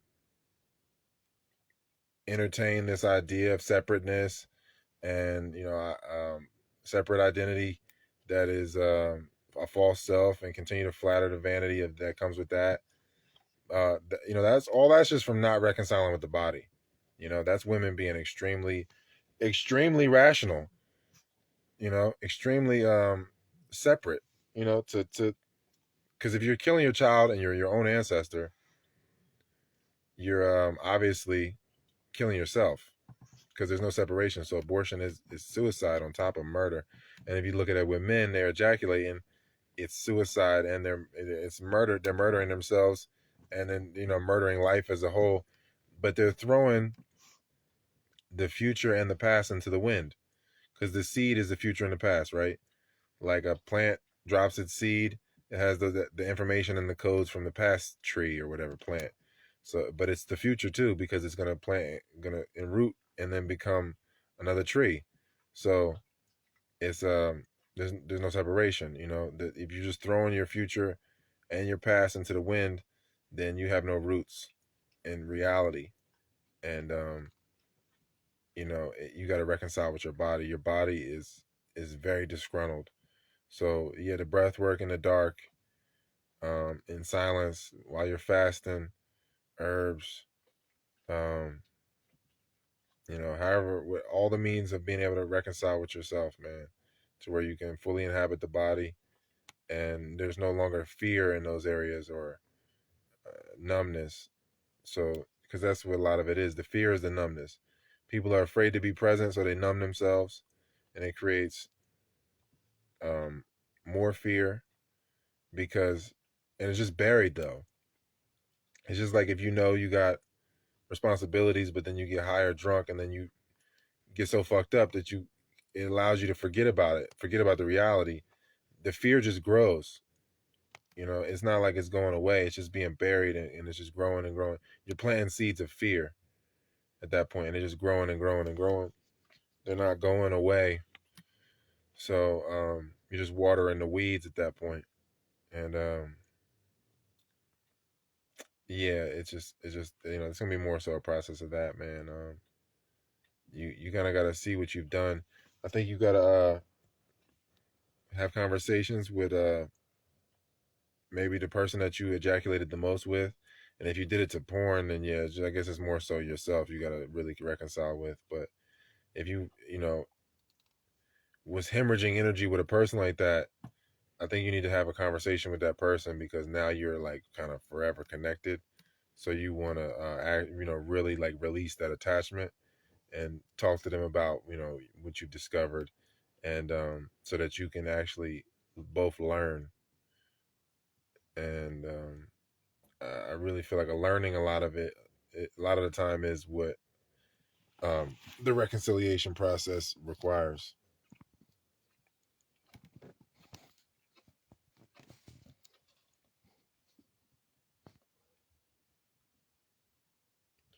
What do you think about cutting or shaving head hair versus locks, other long styles of hair? Cutting hair is for detaching. Growing hair is for being more receptive. The hair is an extension of the nervous system. I think the beard isn't so much for it. Really, it doesn't have much usefulness as the hair on the head so much. Um, I don't think you should have so much of an attachment though.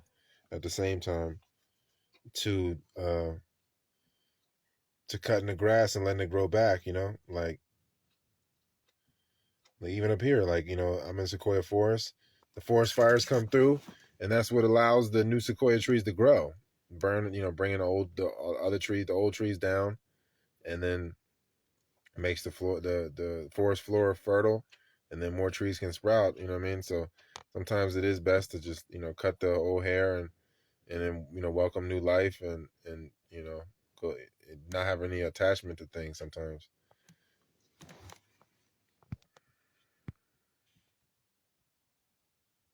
Does presentation matter to any degree when it comes to attraction? Yeah, no doubt. I don't think that you should just get rid of aesthetics, because I mean, when you talk about feng shui or feng shui, you're still respecting the order of colors. That's part of order. Um, you know, beauty is just proper arrangement, and love is just proper arrangement. They're not separate. So if someone is operating from the inside out, then they're radiant, but they're easy on the eyes. If somebody's operating from the outside in, they're not easy on the eyes. They're just extravagant and ostentatious, and then they're, you know, opaque and dim on the inside. So I'm not saying aesthetics don't matter. I'm just saying that they should just complement, should be a cherry on top, and they kind of happen inevitably. The more that you work from the inside out, you're eventually going to get to the surface. And you know, you can look at it like any house. Like, you make the inside of the house nice because you're living in it, and then, you know, as you rehabilitate a house or refurbish a house, and then, you know, then you make the outside nice for the rest of the world, but it's still for you too, because again, like feng shui, if the energy doesn't flow through a place, or you know it's not in the right arrangement, it's gonna affect your consciousness. It's gonna obstruct it. It's gonna be destructive. How can you consciously enter the dream state in sleeping? You're just gonna have to get into a process of paying attention to all your processes, from when you wake up, the sympathetic part of the day, to the parasympathetic part of the day. You're more in touch with all those breaths, because the more that you breathe consciously and do breath sessions, the more that your average unconscious breath is going to be just a better quality. So again, the breath is going to bring is what carries the consciousness. And so as you go through those cycles, you start to see, like, you can start to see that there's no separation, and that, like, eating things and doing things here is basically commitments to blocking the dream.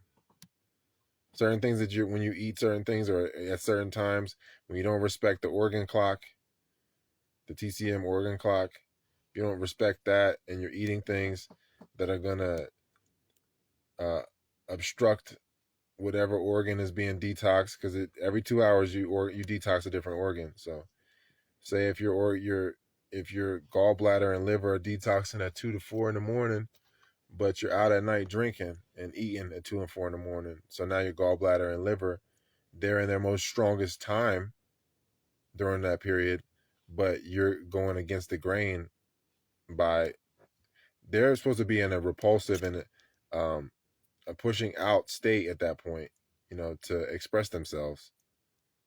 But if you're taking things in that damage those areas, you're going against the natural flow of consciousness, of energy and momentum of life. So the more that you get in touch with all these cycles, the more that you can just have respect, so that when you actually do go lay yourself down, uh you're doing it correctly. And it's a holistic approach, man.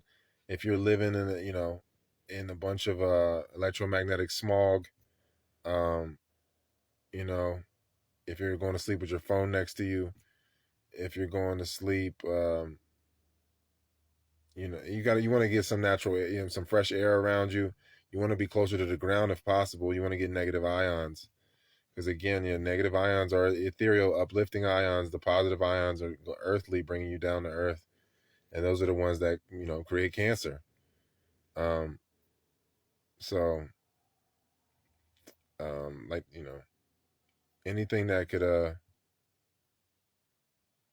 bring you into that still state, because all of that light pollution from food is going to block the light. When your pineal turns on, anybody that's done DMT in the day, they know it's not as effective as at night. So if you do DMT in the pitch black, in the darkness, you see way more. If you do it in the day, it's light pollution. It's the same things. Like if you eat food and then you're going to sleep with a full stomach, full belly, then you're bringing in a bunch of light, a bunch of food, and it's blocking that internal light. And then the more that you do that, the more that you lose sight of your internal light. You want to use your own light to return to the source of light, or realize the source of light. So if you're blocked, if there's, you can't tell, you can't discern, because there's so much light inside of you from taking external light in inappropriate times, you're you're never going to see your dreams.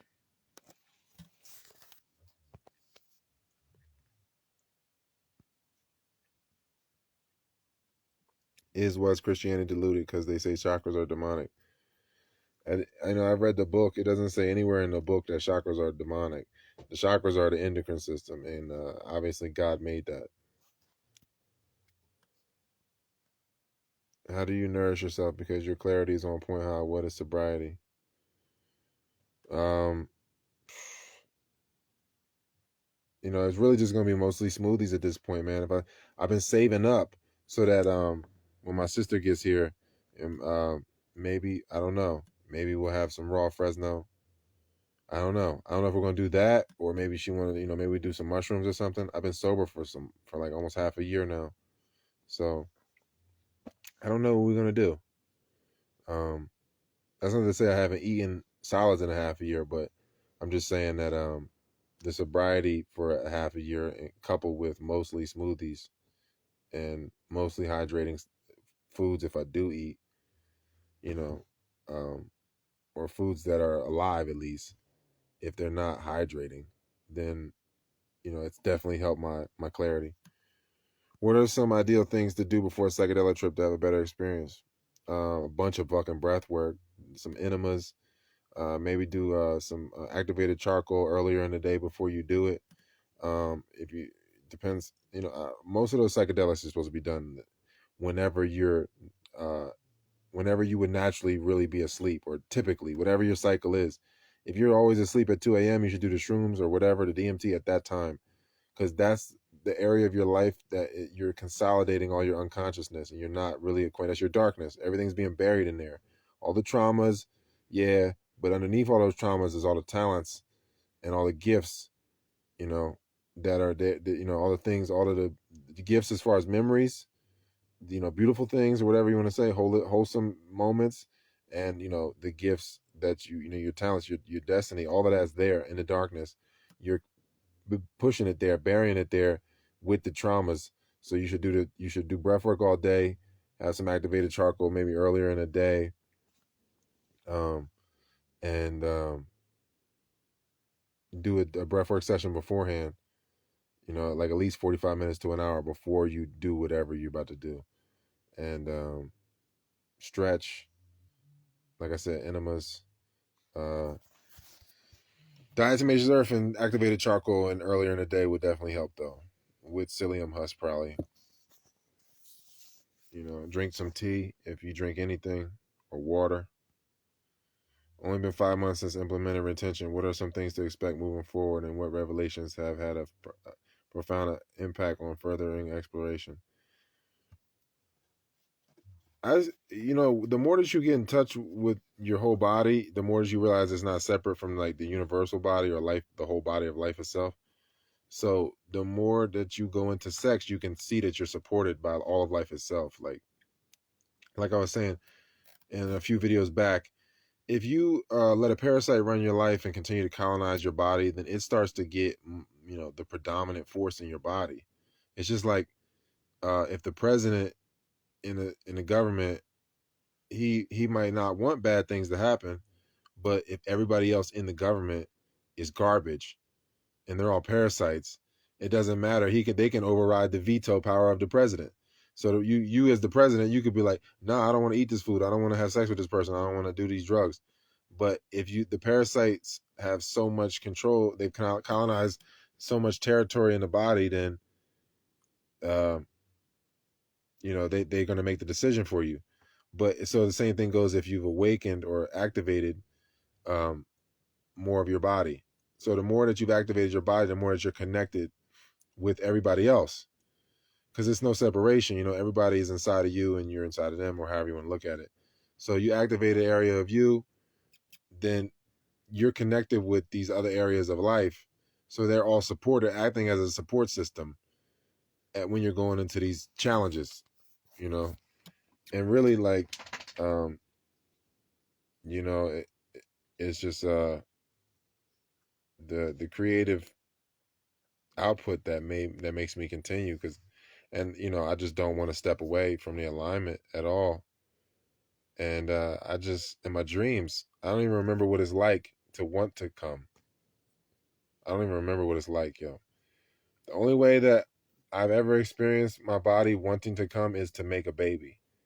I never experienced it wanting to come for pleasure.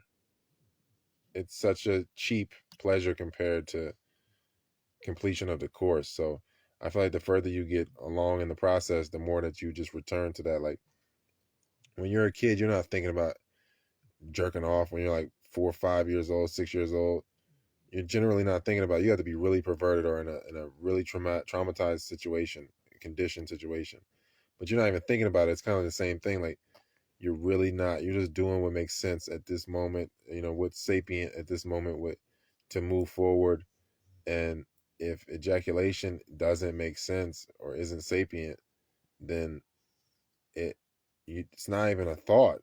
Because again, thinking is the opposite of being aware. So if you're thinking about something you don't really know, thoughts get like road signs on the road. They can take you to the consciousness, further into consciousness, or more into unconsciousness. So when you're aware, you don't have to think about it. You have to think about certain things that you just know. Somebody asks you, you don't have to go back and like, oh man, let me deliberate. I wonder if, like, no, you just know it. So, you got that response. It's there. Like, you're aware of it, you know? So I think the more that you become aware of your hormonal flows and your seasonal flows, in respect to your hormones, the more that you're like, man, I want to, because like after you get through a year of semen retention, you're like, you can start to compare it on a yearly basis. If you're in the month to month and you don't really know, like if you spent a whole winter not ejaculating and then you did it, then you ejaculate in spring or something. But if you make it through a whole year to the next winter, then you can see like, oh, I see the challenges that come at this phase of the year.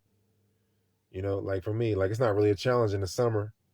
For me, like I just know my body's not even really welcoming I don't want to say opposite sex, the complementary sex, the females, women.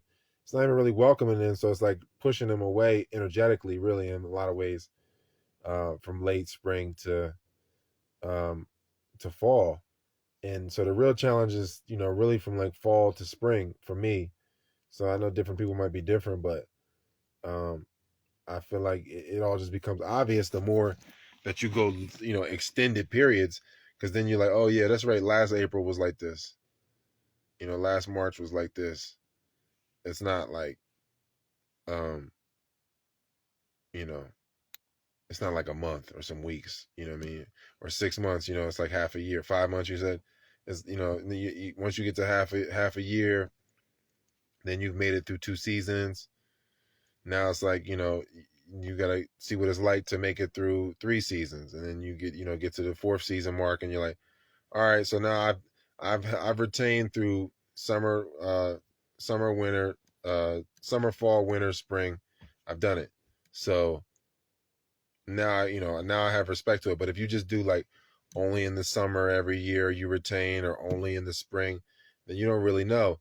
'Cause especially in the winter, you should really be retaining the most. That's when the regeneration is supposed to be. You're supposed to be in a more dormant state during those times. That's when you are really regenerating and getting in touch with your dreams during that darkness. You're going into the darkness so that your inner light can shine brighter, and then you have greater perspective of your own inner light when it's dark like that. And then your faith, which is your circulation, Fe, iron on the periodic table, it just increases. The more that you get that perspective of your light, the more that you're not going to be afraid of darkness, because you are the light. You don't have to worry about going into darkness, because the light will always be there as long as you're yourself.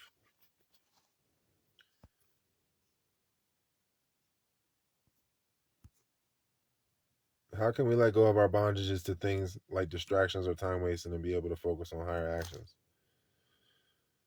Um, you got to make a plan at some level and say, like, what do I really want ultimately? What's my ultimate agenda here? Like, and then not really engage with activities or people that don't have a common ultimate agenda with you. And then you have to challenge yourself constantly. Like, oh, I could read 10 pages. Oh, I could, pick up this how-to book. I could, apply myself and learn, from instructional video.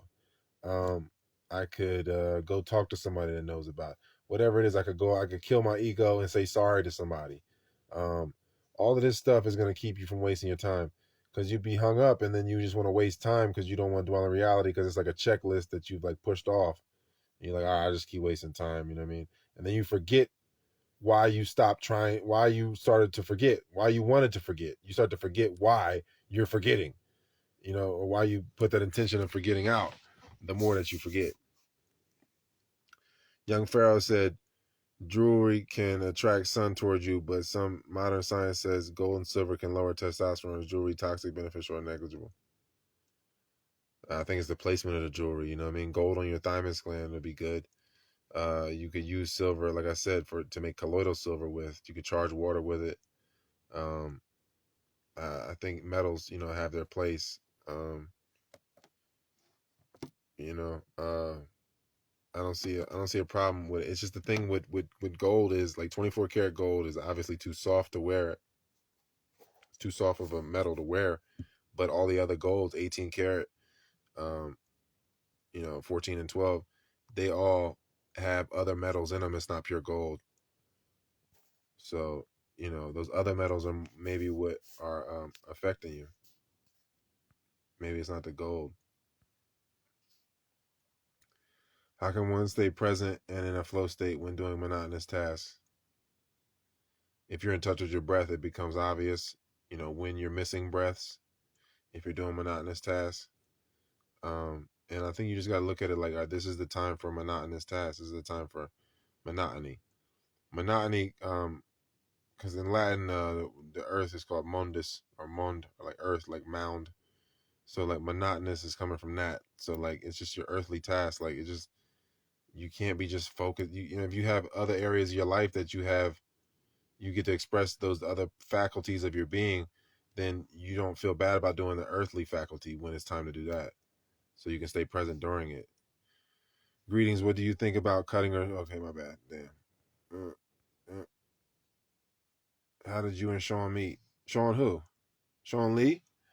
I don't know. I never met him. He's requested me on Facebook if that's what you're talking about.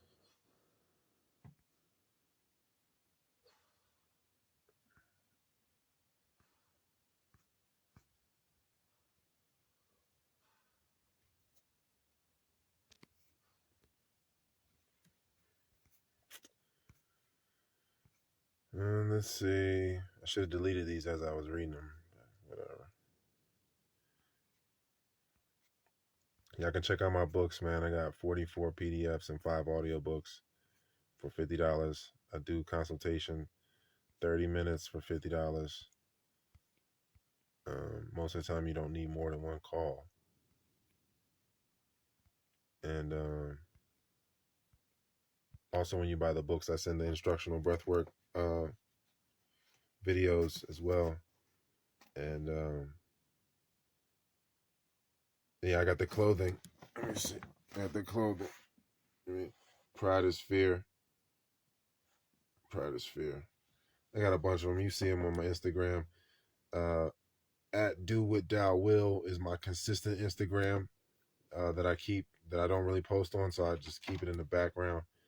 Do what DAO will, not do what thou wilt. It's not the same thing. So that's my consistent one. Instagram right now is Tails Tao, and YouTube is also Tails Tao. My Getter is also Tails Tao, and my Rumble is Tao Lore, TAOLORE, and my Facebook is also Tao Lore. So let me see. I got one more question here.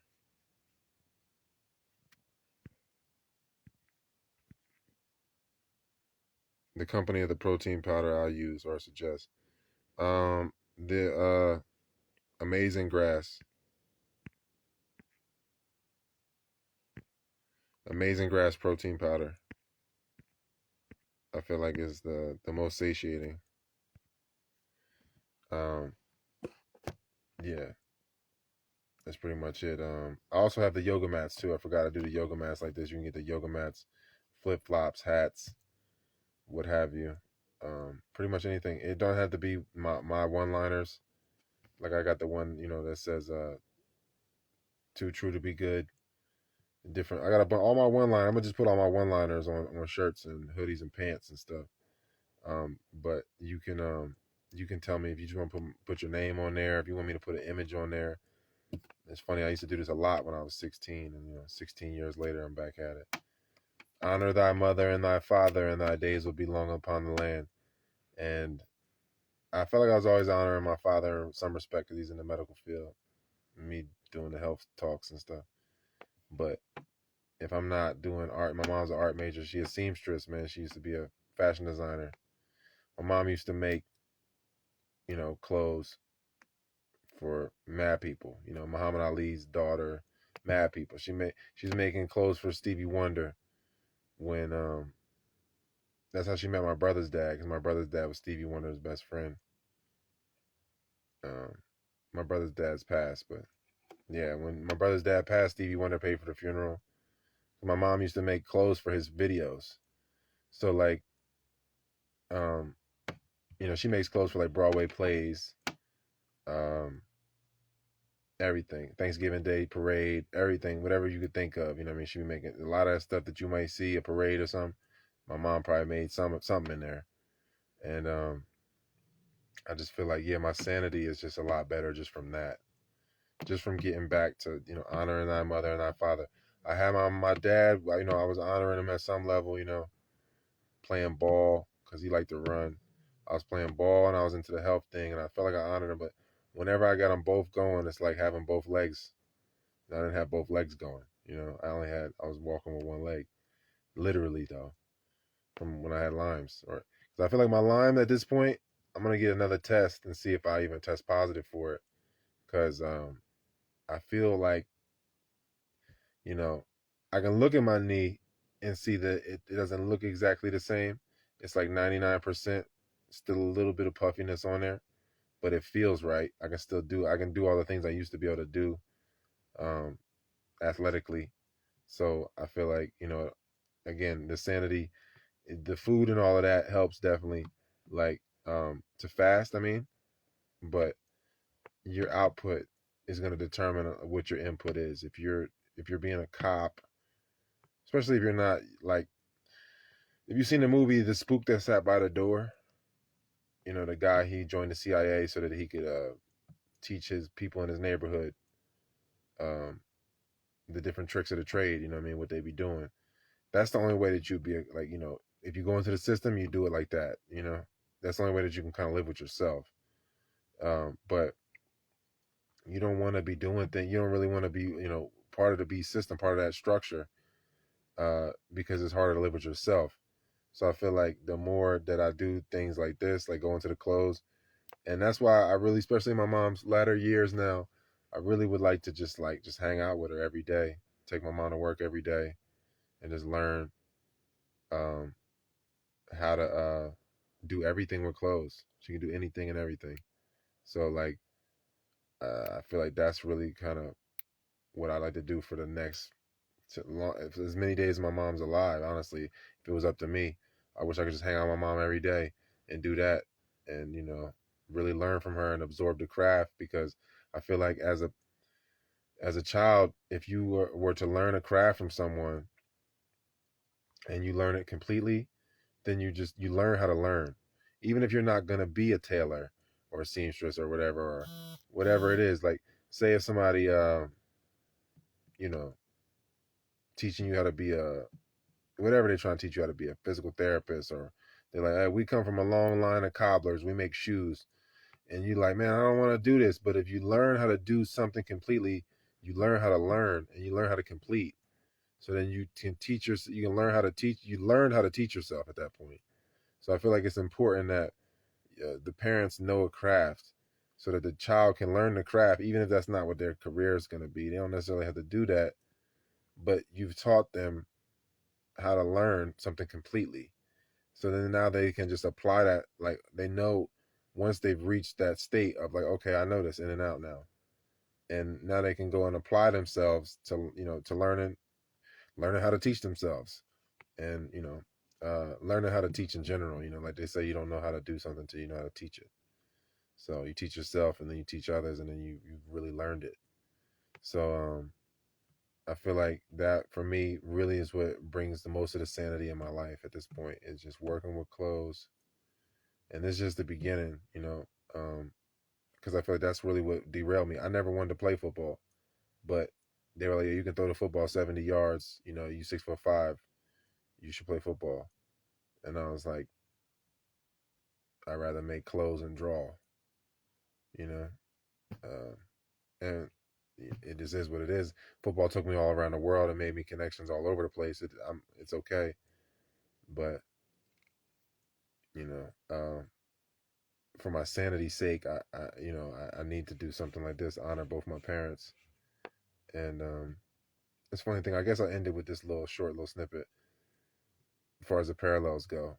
When I tried to quit football when I first, like, it was freshman year of high school. I was like, I woke up, I looked at the clock, and I was like, I'm too late to go to practice, to tryouts. I don't even care. I'm just gonna go back to sleep. And I went back to sleep, and I woke up to the same day, but it was earlier. My cousin was like, "Yo, I'm outside. I can take you to tryouts now." And I was like, "Yo," I was like, "It's late. It's too late." He was like, "No, it's so and so. It's like 8 o'clock or 7. I forgot whatever it was." He's like, "It's like 7:30, 8 o'clock or whatever." I was like, "No, it's like 10." I woke up and it was like 10. You know what I mean? I went to sleep at 10. I went back to sleep at 10. You know, and he was like, "Nah, look, come out here." So then I ended up going playing football, which led me to California, which led me, trying out for the NFL and going all over the world, playing in Europe and Africa and possibly Brazil next spring if things are smooth. But um, you know, there was just that was like it's like waking up to the same day twice. It was almost like destiny in a sense because I hadn't committed I hadn't committed enough energy to honor my mother and my father. I didn't pick up the crafts, so I just went with the program. Literally, if you ever seen the movie The Program, the football movie, but I went with the program. At that point, it was just like I couldn't even fight it. I already committed energetically, so the decision was already made by the collective for me to do those things. And then I remember the day that I moved to California, the same thing happened. I was trying not to go. I was like scared to go. I was like, oh man, I don't know if I want to go. I was drinking and shit all night, and that was the first time I ever got high. I was drunk as shit the night before I went to California. I was 18. I never got high. Again, there's another thing that helped me out to give me contrast. Most people was getting high early, getting feminized early. I didn't have that kind of credit to do that, and I also just didn't want to let my parents down. You know what I mean? As much as my parents wasn't, they separated when I was like 13, like on paper, but they lived together. And just them being around, you know what I mean, and just caring about me. I feel like I know what to do. I know what not to do too, but I feel like it's what saved me to stay like pure in that way, to not deviate. And I went further than all my peers because I wasn't getting high. I wasn't being stagnant. I was drinking here and there at the end of high school because I was just scared. I was just so nervous that I just was, trying not to be afraid. So I would just drink. And then I remember the last night I drank, and I remember like people was, this chick, she was crying and I was leaving and everything, and that shit just making me more nervous.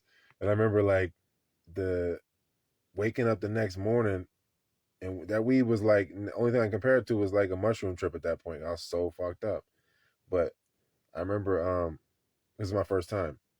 But like I remember waking up the next morning and going to the bathroom and sitting on the toilet and then throwing up into the trash can. And then I fell asleep on the floor of the toilet. Like I went to the bathroom, flushed the toilet, or whatever, and then I remember like falling asleep in there because I felt like shit. And then I remember the throw up coming out my mouth and everything, and into the toilet. I remember smelling and everything. And then I went to sleep on the floor of the bathroom, and and then I remember like somebody knocking on the door. I forget who it was. They woke me up. They're like, "What's up, man? You still going? You still going to California?" I was driving, and I was like, "Yeah." And then I was like, I went to go like grab the trash can, and there was no throw up in there. It was crazy. You know what I mean? So many times at like critical junctures in my life, I woke up to the same day more than one time. Mad times, actually. You know what I mean? But these is the two that's like major times. But like I had committed. You know what I mean? And the program took over again. I was like the fear was there for a reason, but it is what it is. I made the most of it, and you know, now I'm in a point where the program's still like still there. Anytime I have a mental lapse, the program is gonna run. But um, you know, that's why I always try to say, like, when I get to know someone, it's not like they really getting to know me. They're really getting to know my disclaimers. They're getting to know my history. They're like, so how do you feel about this? Do you like this? I'm like, well, historically, I can tell you, but maybe from this point on, my life changed and I won't ever be like that again. Who knows? But we talking about historically. I'm gonna just be honest with you. So I feel like every time I I meet anybody, then they're meeting the disclaimers first, and until we go through meeting other people, you see me interact with a wide range of people. I see you interact with a wide range of people. We kind of don't really know each other. Like we know each other like through dreams and in reality on that end, but like as far as like our conditioned state and what we're gonna do in this lifetime with this body and this dream or whatever you want to call this, um, we don't really know each other like that. You know what I mean? Like the devil's in the details. You know what I mean? And God in 3D is the devil. Really, you can say in the sense. You know what I mean? In the paradox of life, or a fallen angel's a demon. You know what I mean? So 3D heaven is hell, whatever. You know what I mean? So it's like I was saying, the devil's in the details. So I feel like I have to communicate the disclaimers whenever I meet somebody, but that doesn't mean that I would, I want to behave ignorantly forever. It just means that like this is what it's been. You deserve to know, and maybe I'll be more myself because I don't feel like you get better. You're just more yourself. You can't better yourself. You're just more yourself. Your behaviors don't obstruct the expression. So let me see. Was you quarterback? I forgot what position you was on. Yeah, I played quarterback. What does it mean when someone calls you a devil's advocate? That means you're playing the other side of the argument so that everybody can get full perspective, full spectrum view of the argument.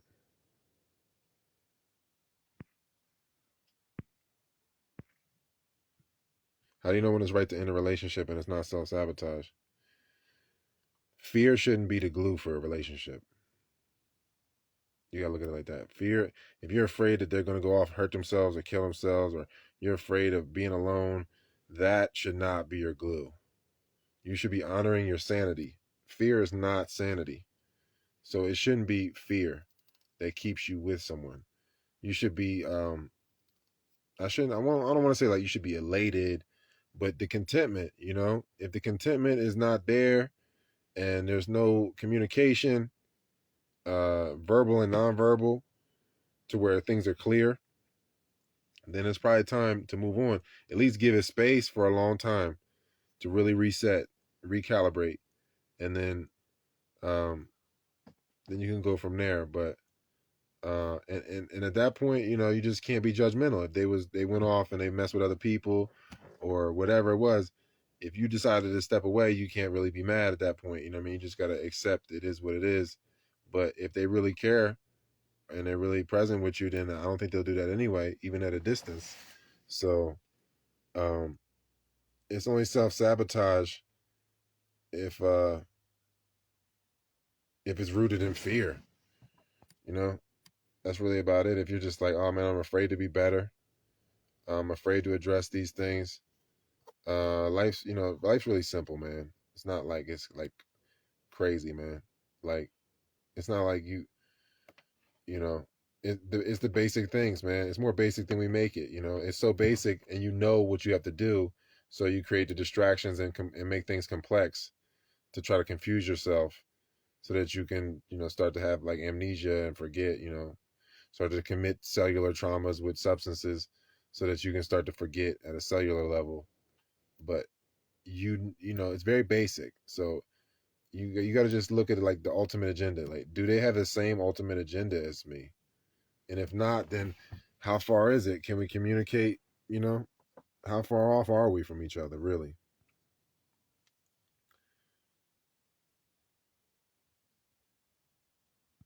Yeah, I don't know, Sean, but he seemed cool, man.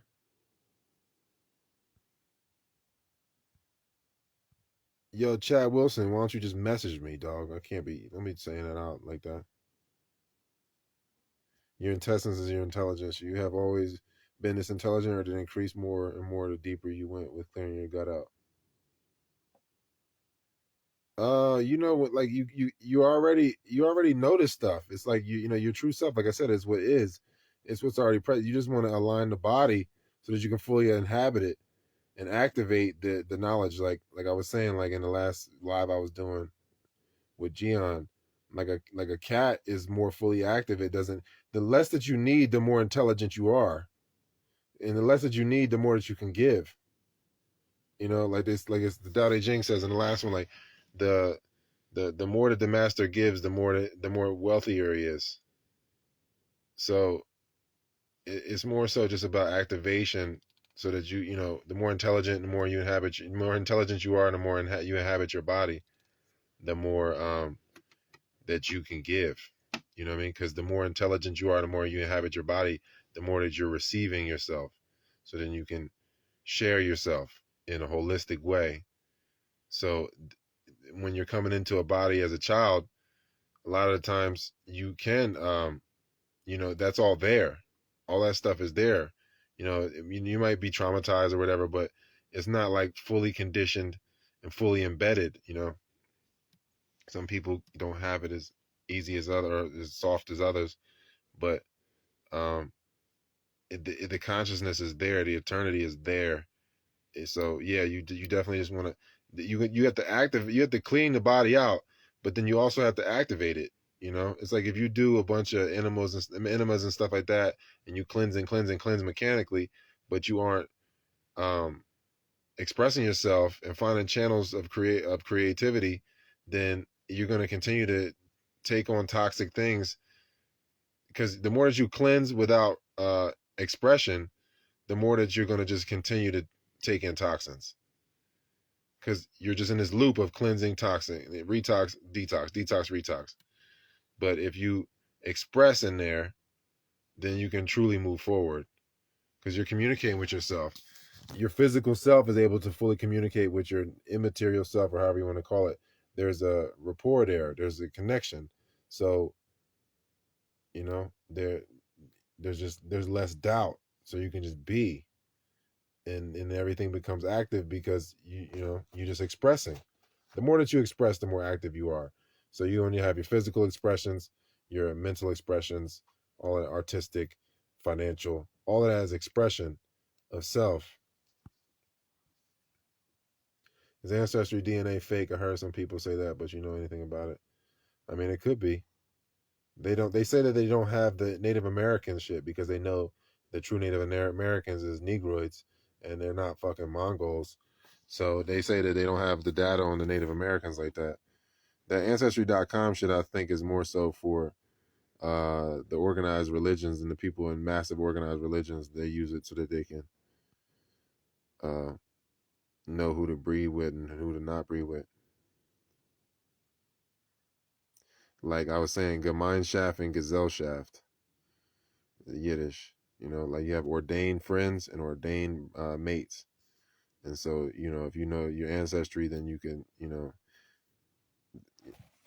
if the parasite exposes your body to the ancestry information, then you're going to make decisions a certain way, if you have already gotten a bunch of other indoctrination from some other, you know, whatever you want to call it, religion or sect.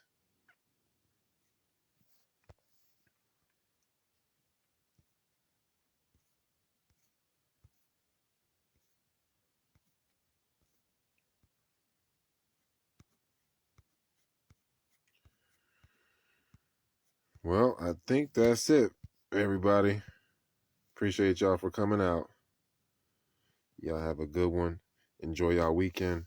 I don't know. I'm gonna keep firing off on these lives, because I gotta fill up this Rumble with a bunch of content, and because I don't know if all my videos are gonna get deleted. So I got on the YouTube. I mean, so yeah, y'all can support me. Venmo, PayPal, Cash App. Um, I can use Zelle too. But however you want to play it, man.